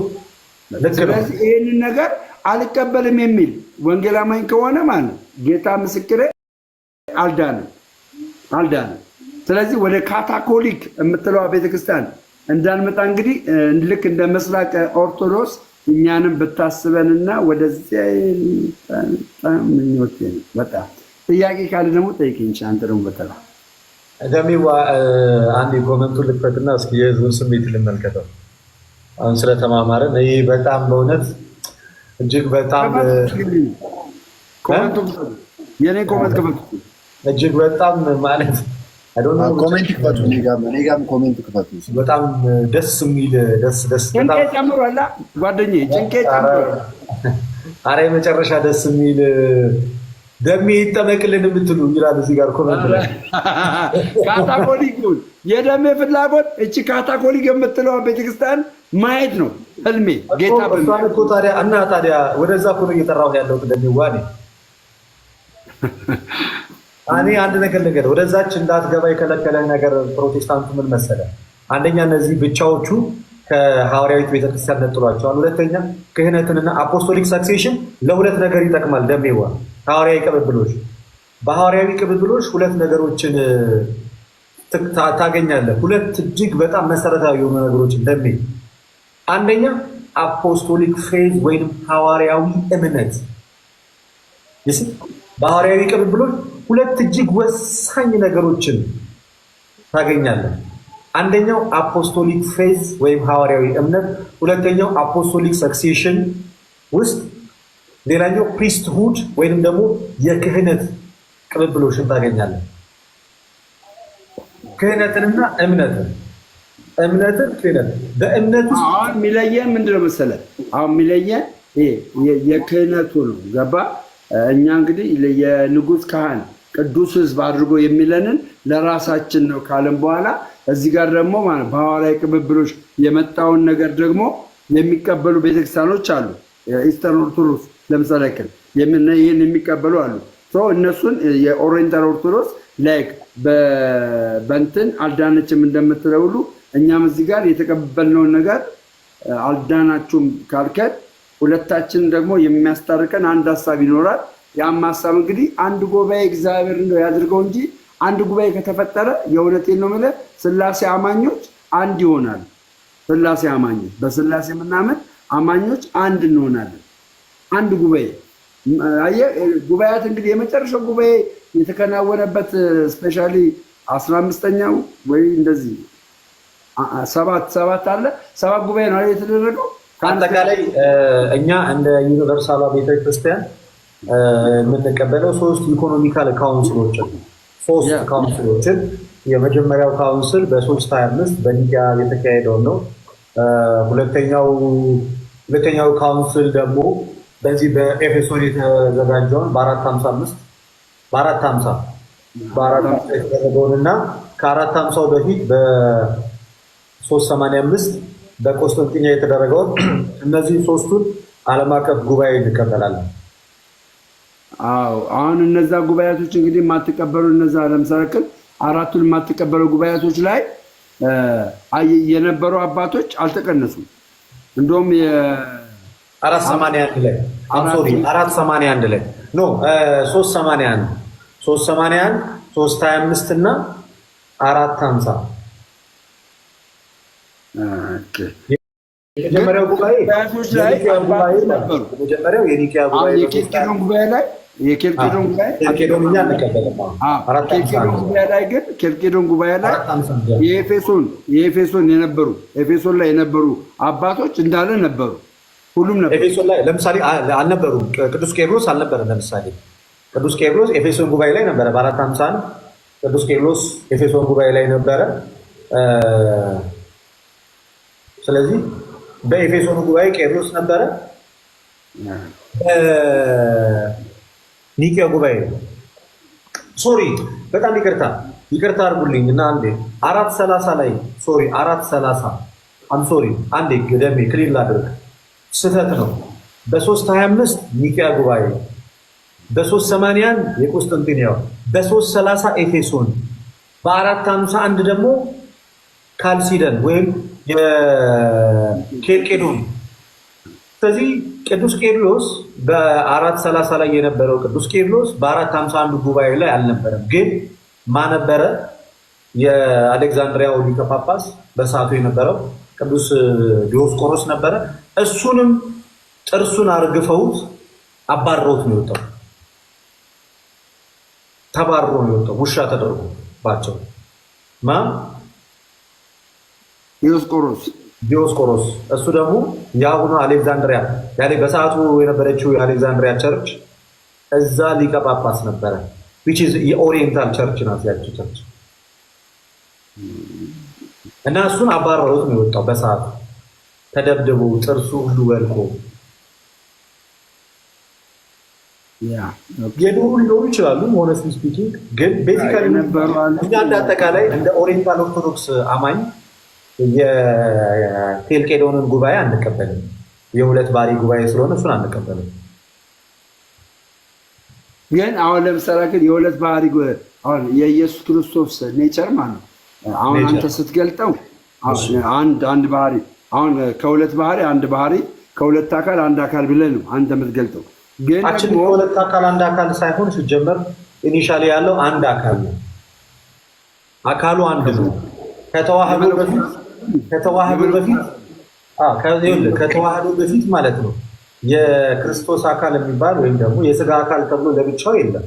ከተዋህዶ በፊት ያለው አንድ መለኮታዊ አካል ነው።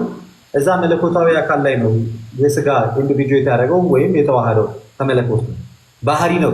ከመለኮት ጋር ባህሪ ነው የተዋህደው። የሰው ባህሪ ነው የተዋህደው። ተቀላቀለ አትልማ እንዴ? ተዋህደ ስትል እኮ ተቀላቀለ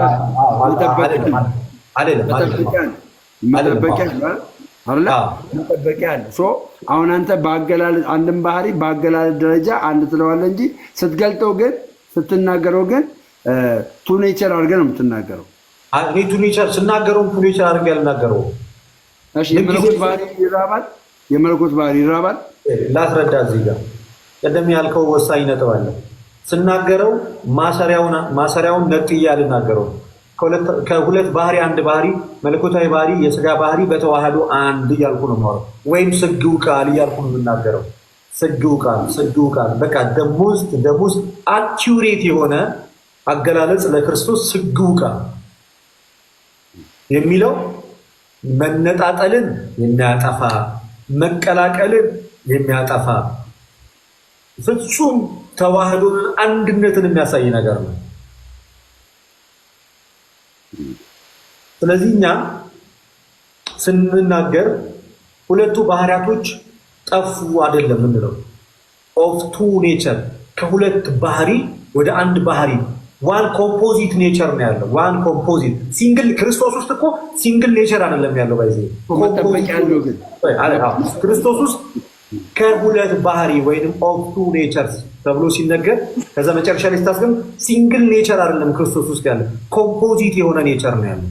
የተዋሃደ አንድ የሆነ ባህሪ እንጂ ነጠላ አንድ ሳይሆን ክርስቶስ ውስጥ ያለው ነጠላ አንድ ባህሪ ሳይሆን ክርስቶስ ውስጥ ያለው ኮምፖዚት የሆነ የተዋሃደ አንድ ባህሪ ያለ ምን ያለ የተዋሃደ ግን አንድ ባህሪ የማይጠፋፋ ግን የተዋሃደ አንድ ባህሪ ነው ክርስቶስ ውስጥ ያለው እንጂ ነጠላ አንድ ባህሪ አይደለም ክርስቶስ ውስጥ ያለው። ነጠላ የመለኮት ባህሪ ነጠላ የሰው ባህሪ አይደለም።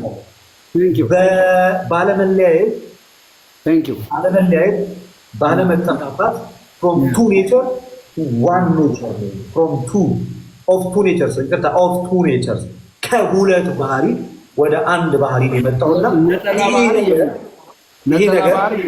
ነጠላ ክርስቶስ ነጠላ ባህሪ የለም። ነጠላ ባህሪ አይደለም ያለው፣ ኮምፖዚት የሆነ አንድ ኔቸር ነው ያለው። በተዋህዶ የሆነ አንድ ባህሪ ነው ያለው። የተዋሃደ አንድ ባህሪ ነው ያለው እንጂ ነጠላ አንድ ባህሪ አይደለም። ክርስቶስ ውስጥ ያለው የተዋሃደ አንድ ባህሪ ነው ያለው። ጉድ ያው በቃ ላይክ አሁን ይሄንን አስተምሮ እንግዲህ ኢስተር ኦርቶዶክስ ቱ ኔቸር ትላለች እንጂ ስትናገር አንድ ባህሪ ብላ የምትናገር እሷ አንድ ባህሪ የሚለውን ቃል አትጠቀምም። ኢስተር ኦርቶዶክስ ይሄኛ የምንለው ያለመለያየት፣ ያለመነጣጠል፣ ያለመጠፋፋት፣ ያለመደበላለቅ ምናምን ትልና ቃሉን ስትጠቀም ሁለት ኔቸር የሚለውን ቱ ኔቸርስ የሚለውን ትጠቀማለች። እኛ ያለመለያየት፣ ያለመቀላቀል፣ ያለመጠፋፋት ትልና ዋን ኔቸር እንላለን። ዋን ኔቸር አንድ ባህሪ ብለን እናገራለን። ኢስተር ኦርቶዶክስ ደግሞ ያለመጠፋፋት፣ ያለመቀላቀል ትልና ከዛ ምን ብላ ትናገራለች መሰለ? አንድ ባህሪ ብላ ትናገራለች። ሁለት ባህሪ ብላ ትናገራለች። እኛ ግን እንደዛ አንልም። እኛም ደግሞ ምንድነው ያለመጠፋፋት፣ ያለመቀላቀል፣ ያለመደበላለቅ ምናምን ብለን ግን አንድ ባህሪ ብለን የምንናገረው። ኧረ በስመ አብ ሪጀክት አደርጋለሁ ብዬ ነው። ምን ይሄ? ኧረ ጀለስ ኢንቫይት አድርጎኝ ነው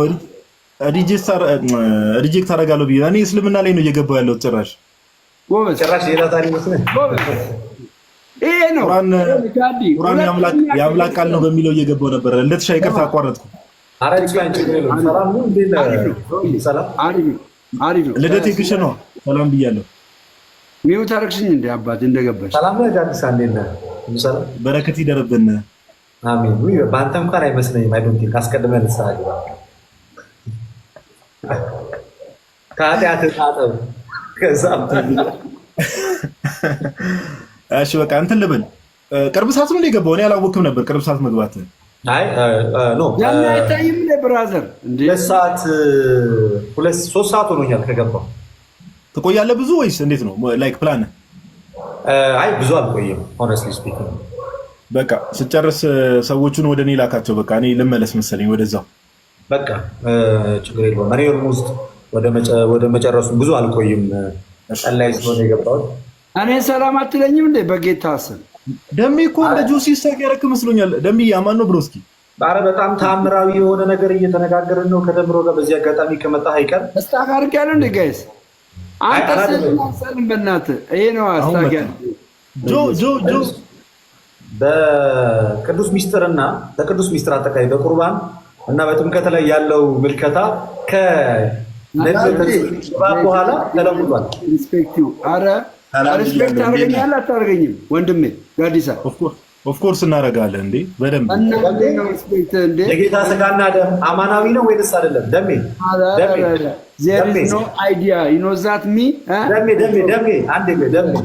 የጌታ ስጋና ደም አማናዊ ነው አይደለም? አማናዊ ስለሆነ እኮ ነው እስራኤሎች የሸሹት። ደሜ ያራዳ ልጅ ጆ ሰላም ብያለሁ ብሮስኪ። ጋዲ እንዴት ነው? ሁሉ ሰላም? ቅድም እያነሳው በቃ ናፍቃኝ። ኧረ ተጠፋፋን። አጀት መቼ ነው የሚደገሙ? ኧረ አጀት ምግቡ ግን የምር ይጣላል። በጣም ጋዲ በዚህ እኮ ፍሬንድ አይደለንም። ለዛ እኮ ነው የተጠፋፋ ነው። ኧረ ነን እንዴ? ይሄ ሁለተኛ አሁን ፎሎ ባክ አድርጌያለሁ። ልደትሻ እንትን እንዳልላችሁ በቃ አንተ ሰውዬ አንተም ቶሎ ጨርስና። አንተ እንዴት ነው ዲስኮኔክት ማድረገው? ዝም ብዬ ነው አይደለም። ፕሮፋይል ፖስት ምትለው ፕሮፋይል ነው ከታች ገስት ማች ምትለዋን ንካት። ማች ምትለዋን ነው የቀለበት ምልክቷን አይደለም። ይኸውልህ ሙስር አይደለም ጋዴ ማች የሚል አለ አይደል? ማች የሚለውን ንካና፣ እሺ ማች የሚለውን ንካው። ጌምላቸው ማች የሚለውን ጌምላቸው ከዛ ሴንድ እንደዚህ አድርገህ ጋዴ ኦኬ ነው። ወጣ ካንሰል አድርገህ ፎሎ አድርጉ። ሁለተኛ አካውንቴ ነው ጋይስ። በቃ ቀጥሎ። እሺ ደሜ የሆነች ትንሽ አንዴ ሀሳቧን ሰብሰብ ላድርጋት ብዬ ነው። ምን ጋር መሰለህ እያወራ የነበረው ደሜ? ቤተክርስቲያን ታሪክ ላይ ነው። የቤተክርስቲያን ታሪክ ስንመለከት ቅድም አሁን አንድ ያነሳኸው ወሳኝ ጥያቄ አለ። መካነ ኢየሱስ አልከኝ፣ ቄስ አለ አልከኝ። አዎ ለምሳሌ ቄስ ጥጋቡ ናቸው። ቄስ ትዕግስቱን አውቃቸዋለሁ። ለምሳሌ ያህል መካነ ኢየሱስ ላይ ያለ የእሳቸው ክህነት ከየትኛው ሐዋርያ እየተመዘዘ ነው? ባቸው አይታወቅም እኮ። እንደዛ ካልኩ እኮ የኢስተር ኦርቶዶክስም እኮ የኢስተር ኦርቶዶክስማ አልኩ እኮ የኢስተር ኦርቶዶክስ ከሐዋርያው እንድርያስ ከ12ቱ ሐዋርያት አንዱ ከሆነው ከእርሱ የሚመዘዝ ነው ካልተሳሳትኩኝ። ስለዚህ አንድ ነን በላ። እንደዛ ከሆነ አንድ ያልሆነው በምን መሰለ? ጉባኤው ይሄ የኬልቄዶኑ ጉባኤ የለየን በሚስጥረ ክህነት አይደለም ወይ በሚስጥረ ቁርባን አይደለም፣ የለየን በነገረ ክርስቶስ ነው። ነገረ ክርስቶስ ደግሞ እጅግ በጣም ሴንሲቲቭ ትምህርት ነው። ይኸውልህ ኢስተር ኦርቶዶክስ ክህነት ላይ ችግር ባይኖርባት ማለት የክህነት አስተምሮ ላይ ችግር ባይኖርባት በቅዱስ ቁርባን ላይ ያለ ትምህርት ላይ ያስተምሮ ችግር ባይኖርባትም ግን በነገረ ክርስቶስ ላይ ያላት አስተምሮ ስለተለያየን አንዲቷ የተቃረንባት ትምህርት ሁሉንም ነው ይዛ የምትሄደው። ውስጥ አንዷ የተለያየንባት ትምህርት በጉባኤ ደረጃ ስለሆነ የተለያየ ነው። አብረን ህብረት አናደርግም። አብረን ህብረት ካላደረግን ደግሞ ምንም እንኳን በቁርባን ላይ ያላቸው እምነት በክህነት ላይ ያላቸው እምነት ሚስጥራቱ ሁሉ ለምሳሌ ሚስጥረ ሜሮን እያንዳንዱ ነገር እኮ ይቀበላል። በቃ ኦንሊ ቲንግ ያልኩህ እኮ አንድና አንድ የለያየን ነገር ቢኖር የክርስቶስ ባህሪ ነው።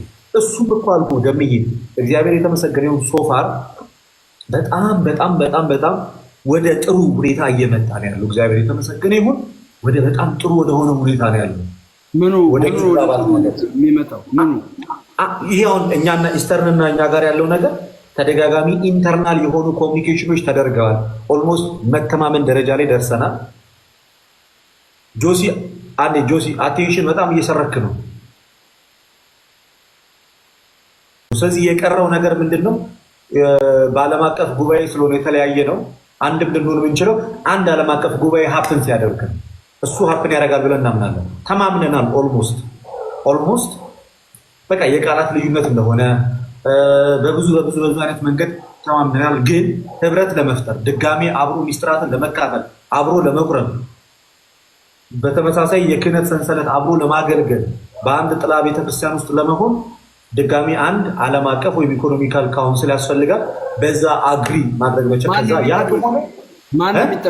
ማን ነው የሚጠመቀው? መጠመቅ አይደለም ያልኩት። ስለዚህ ህብረት ሲደረግ እነሱ ጋር ያለውን ጥምቀት ትቀበላላችሁ።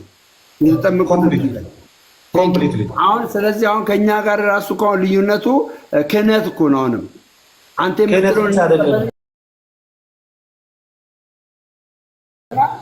ብቻ አይደለም የምንለው በስላሴ በነገረ ክርስቶስ በቁርባን በጥምቀት በመዳን በክህነት በመጽሐፍ ቅዱስ ላይ ባለን በእያንዳንዱ በመዳን ጉዳይ ላይ ባለን ይሄ ሁሉ ከተቀበል ኦልሞስት እኮ በቃ መጨመር ነው የሚጠበቅብህ። በቃ ወደ ቤተክርስቲያን ክህነት ነው የቀረው። አሁን እኮ እንዳንዋሃድ እንደነ ኢስተር ኦርቶዶክስ እንዳንዋሃድ የሚከለክለን ክህነት ነው የቀረው። አሁን የእንትኑን ትምህርት ደምዬ የነገረ ክርስቶስን ትምህርት አንድ ባህሪ ብላችሁም አምናችሁ ማለት ነው ባጭሩ። እሱንም አምነህ ከኢስተር ጋር በምን ትስማማለህ ታዲያ? ከኢስተር ጋር ኢስተርማ እኮ ሶፋር የሚመጡት እኮ ዋን ይሰሩ ወደሚለው እኮ ነው። አንመጣም ቢሉስ ኖ አይ አሁንማ ኦልሞስት ዲስከሽን ላይ ነው ያለው። ይሆናል በቅርብ። ኦኬ አሁን ይሄኛው አሁን ዋን ኔቸር ለምሳሌ ዋን ኔቸር መጠበቂያ አለው ላይ አሁን ቅድም ጥሩ ነገር ብለሃል። ምን ነጠላ ባህሪ ክርስቶስ የለውም ብለሃል። ነጠላ ባህሪ ክርስቶስ ነጠላ ባህሪ የለውም። ስለዚህ ዞሮ ነጠላ ከሌለ ምንድን ነው ያለው ማለት ነው? ቱ ነው ያለው ማለት ሁለት ነው ያለው ማለት ነው። ሁለትም አይደለም ያለው። ስለዚህ ነጠላ አለው ብለሃል። ነጠላም አይደለም ሁለትም አይደለም። ሌላ ሶስተኛ አማራጭ አለ። ኦኬ ምንድን ነው እሱ? የተዋሃደ አንድ ባህሪ እኮ ተዋሃደ የሚለው ቃል መቀላቀልን አያመጣም። ለዛ እኮ ነው እኮ ተዋህዶ የሚለው ቃል ሁለቱ ባህሪያቶች ሁለትም አልሆኑም አልጠፉምም። ተዋህዶ የሚለው ቃል ሁለት ናቸው እንዳትል ተዋህዶ ይላል። አንድ ነው እንዳትል ተዋህዶ የሚለው ቃል የሁለት ነገር ወደ አንድ መምጣትን የሚይዝ ቃል ነው። ስለዚህ ሆነ የሚለው ዮሐንስ ወንጌል ምዕራፍ 1:14 ላይ ሆነ የሚለው ተዋህደ ማለት ነው። በቃ ነው። ቃልም ስጋ ሆነ ማለት ኦፍኮርስ ተዋህዶ ነው። በቃ ባጭሩ ቃል ስጋ ሆነ ማለት ያ ነው ተዋህዶ። በቃ ከሁለት ባህሪ ወደ አንድ ባህሪ መጣ። ከሁለት ባህሪ ወደ አንድ ባህሪ ወደ ሁለት መለኮትነቱም አልጠፋም፣ የስጋ ባህሪም አልጠፋም። ግን በተዋህዶ አንድ ሆነ። ነጠላ አንድ ሆነ ሳይሆን ኮምፖዚት የሆነ አንድ የተዋሃደ አንድ ባህሪ፣ ነጠላ ባህሪም አይደለም፣ ሁለት ባህሪም አይደለም። የተዋሃደ አንድ ባህሪ፣ ያልተጠፋፋ የተዋሃደ ነጠላ ያልሆነ የተዋሃደ አንድ ባህሪ። ልደት ከነገረኝ አኳያ ምንድነው እንግዲህ ጋይስ እዚህ ጋር ልደት ከነገረኝ አኳያ ክህነትና ባህሪ በክህነትና በባህሪ አንድ ከሆነ ሌሎች ለምሳሌ ደሜዋ ውስጥ ዲቴል ውስጥ እንግባ ከተባባልን አንድ አጠቃላይ ሃይማኖት የተባለውን ነገር ማመን ባጭሩ ግልጽ ሳደርገው ሃይማኖት የሚለውን አጠቃላይ ያንን የሐዋርያትን እምነት ሙሉ ለሙሉ ኮምፕሊትሊ መቀበል፣ ትውፊት መጽሐፍ ቅዱስ ላይ ያለን በመዳን ትምህርት፣ በስላሴ፣ በቁርባን፣ በጥምቀት እነዚህ ትምህርቶች ላይ ያለን ነገር ምን እናደርጋለን? እንስማማባቸዋለን። በነገረ ክርስቶስ ላይ ያለን እምነት እናስተካክላለን። በመዳን ትምህርት ላይ ያለን ትምህርት ክሊር እናደርገዋለን። በመዳን ትምህርት ላይ ያለንን እያንዳንዱ ነገር ክሊር። ሰዎች ግራ እንዳይጋቡ አንድ ጥያቄ ጠይቀና ከዛ በኋላ ጀስት ፈታ እንላለን ማለት ነው። እሺ ክርስቶስ ኢየሱስ አንድ ጊዜ የማልደው ምልጃ አንድ ጊዜ የማልደው ያ ምልጃ የማስታረቅ ነው አይደል? በሰውነቱ ከራሱ ጋር ነው ያስታረቀው። ራሱ መለኮት ስለሆነ ማለት ነው። አንድ ጊዜ ፈጸመው ማስታረቅ ለዘላለም ይሆናል አይሆንም? አንዴ ሁለት ነገር ለይልኝ ደምዬ እንዳይቀላቀል። የኔ ወንድም አንዴ ያደረገው ምልጃ ወይንስ አንዴ ያደረገው ማስታረቅ? ሁለቱን ለይልኝ፣ ለያቸው ሁለቱን። ስለዚህ አሁን የምልጃን ትርጉም ነው ማለት ነው የሚያመጣልን። አንዴ ያደረገው የማስታረቅ ሱሪያ ለዘላለም ይሰራል። የስ እሱ ማስታረቅ እሱኛው ማስታረቅ ምልጃ አይደለም። እሱ የቤዛነት ስራ ነው፣ የመስዋዕትነት ስራ ነው። ግን ደግሞ ከጠየቀኝ ዮሐንስ ወንጌል 17 ላይ ያለውን አመጣለሁ። ዮሐንስ ወንጌል 17 ላይ አባቱ እኔና አንድ እንደሆንን ከቃላቸው የተነሳ አንድ የሆኑ ዘንድ ስለነርሱ ለምናለሁ አለ። ስለነርሱ ብቻ ሳይሆን በስሜም ስለሚያምኑት ጭምር ነው ብሎ የተናገረው ንግግር ያ ምልጃ ያ ጸሎት አንዴ ነው የተደረገው፣ ግን ለዘላለም ይሰራል። አንዴ ነው ያ ጸሎት አንዴ ልጨርስልህ። ያ የሊቀ ካህናት ትልቁ ጸሎት ማለት ነው። ያ የሊቀ ካህናት ትልቁ ጸሎት ጌታ አንዴን ያደረገው ግን እስከ ዓለም ፍጻሜ ይሰራል። ለምሳሌ እሱን የቤተክርስቲያናችን የዮሐንስ ወንጌል አንድምታ ጌታ ሲናገር ምን ቀጥሎበታል? በስሜም ስለሚያምኑትም ጭምር ነው ሲል በሐዋርያት ስብከት አምነው ወደ ቤተክርስቲያን ለሚጨመሩት አዳዲስ አማኞችና እስከ ዓለም ፍጻሜ ለሚነሱት ክርስቲያኖችን ጭምር ያገለግላል። ያ የአንድነት ጸሎት ስለሆነ ኃያል ጸሎት ነው። የሊቀ ካህናት ጸሎት ነው። ጸሎቱም ለአንድነት የተጸለየ ጸሎት ነው። ስለዚህ ይሰራል እሱ ጸሎት። ስለዚህ ያ ልመና አንድ ጊዜ የፈጸመው ልመና አሁንም ይሰራል። ኦፍኮርስ ደግሞ ደጋግሞ ማድረግ አይጠበቅበትም፣ ግን ይሰራል። አንድ ጊዜ ይሰራል። ስለዚህ ኢየሱስ ምንድን ነው ያደረገው? አንድ ጊዜ ለምነዋል። አንድ ጊዜ ደግሞ በሞቱ ሮሜ 5:10 ላይ አንድ ጊዜ በሞቱ ከእግዚአብሔር ጋር አስታርቆናል። አንድ ጊዜ እሱ ግብሩ ነው። ኦፍኮርስ ነው እሱ ኦንቶሎጂካል ክሪስቶሎጂ እሱ ኦፍኮርስ ግብሩ ነው። ኢየሱስ አሁን ላይ ልመና ሲፈርድ ግን አንድ ጊዜ የሚፈርደው ፍርድ ነው ወይስ ደግሞ ዕለት ዕለት ነው የሚፈርደው? ቀን በቀን ነው የሚፈርደው?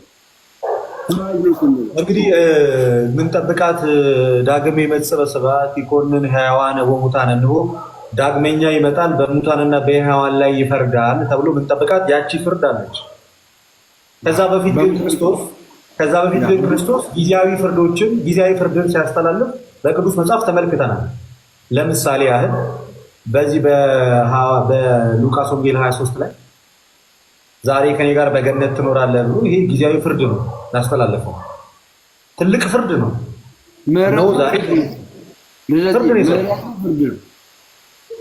ፍርድ ስንል ምን መሰለ? አሁን ጭንቅላታችን መስተካከል ያለበት ነገር ምን መሰለ? ፍርድ ሲባል ሁልጊዜ ኔጌቲቭ ነገር ላይ ብቻ መፍረድ፣ ፈረደበትና ተፈረደለት የሚባል ሀሳቦች አሉ። ለምሳሌ ለአንድ ሰው ሲፈረድለት ምህረት ነው፣ ሲፈረድበት ደግሞ ኩነኔ ነው። ስለዚህ ለዛ በቀኝ ለተሰቀለው ተፈረደለት። ምን የሚል ፍርድ ተፈረደለት? የኩነኔ አይደለም ማለት ነው። የኩነኔ ፍርድ ሳይሆን የነፃ መውጣት ፍርድ ነው። የምህረት ፍርድ ነው። የምህረት ፍርድ ነው።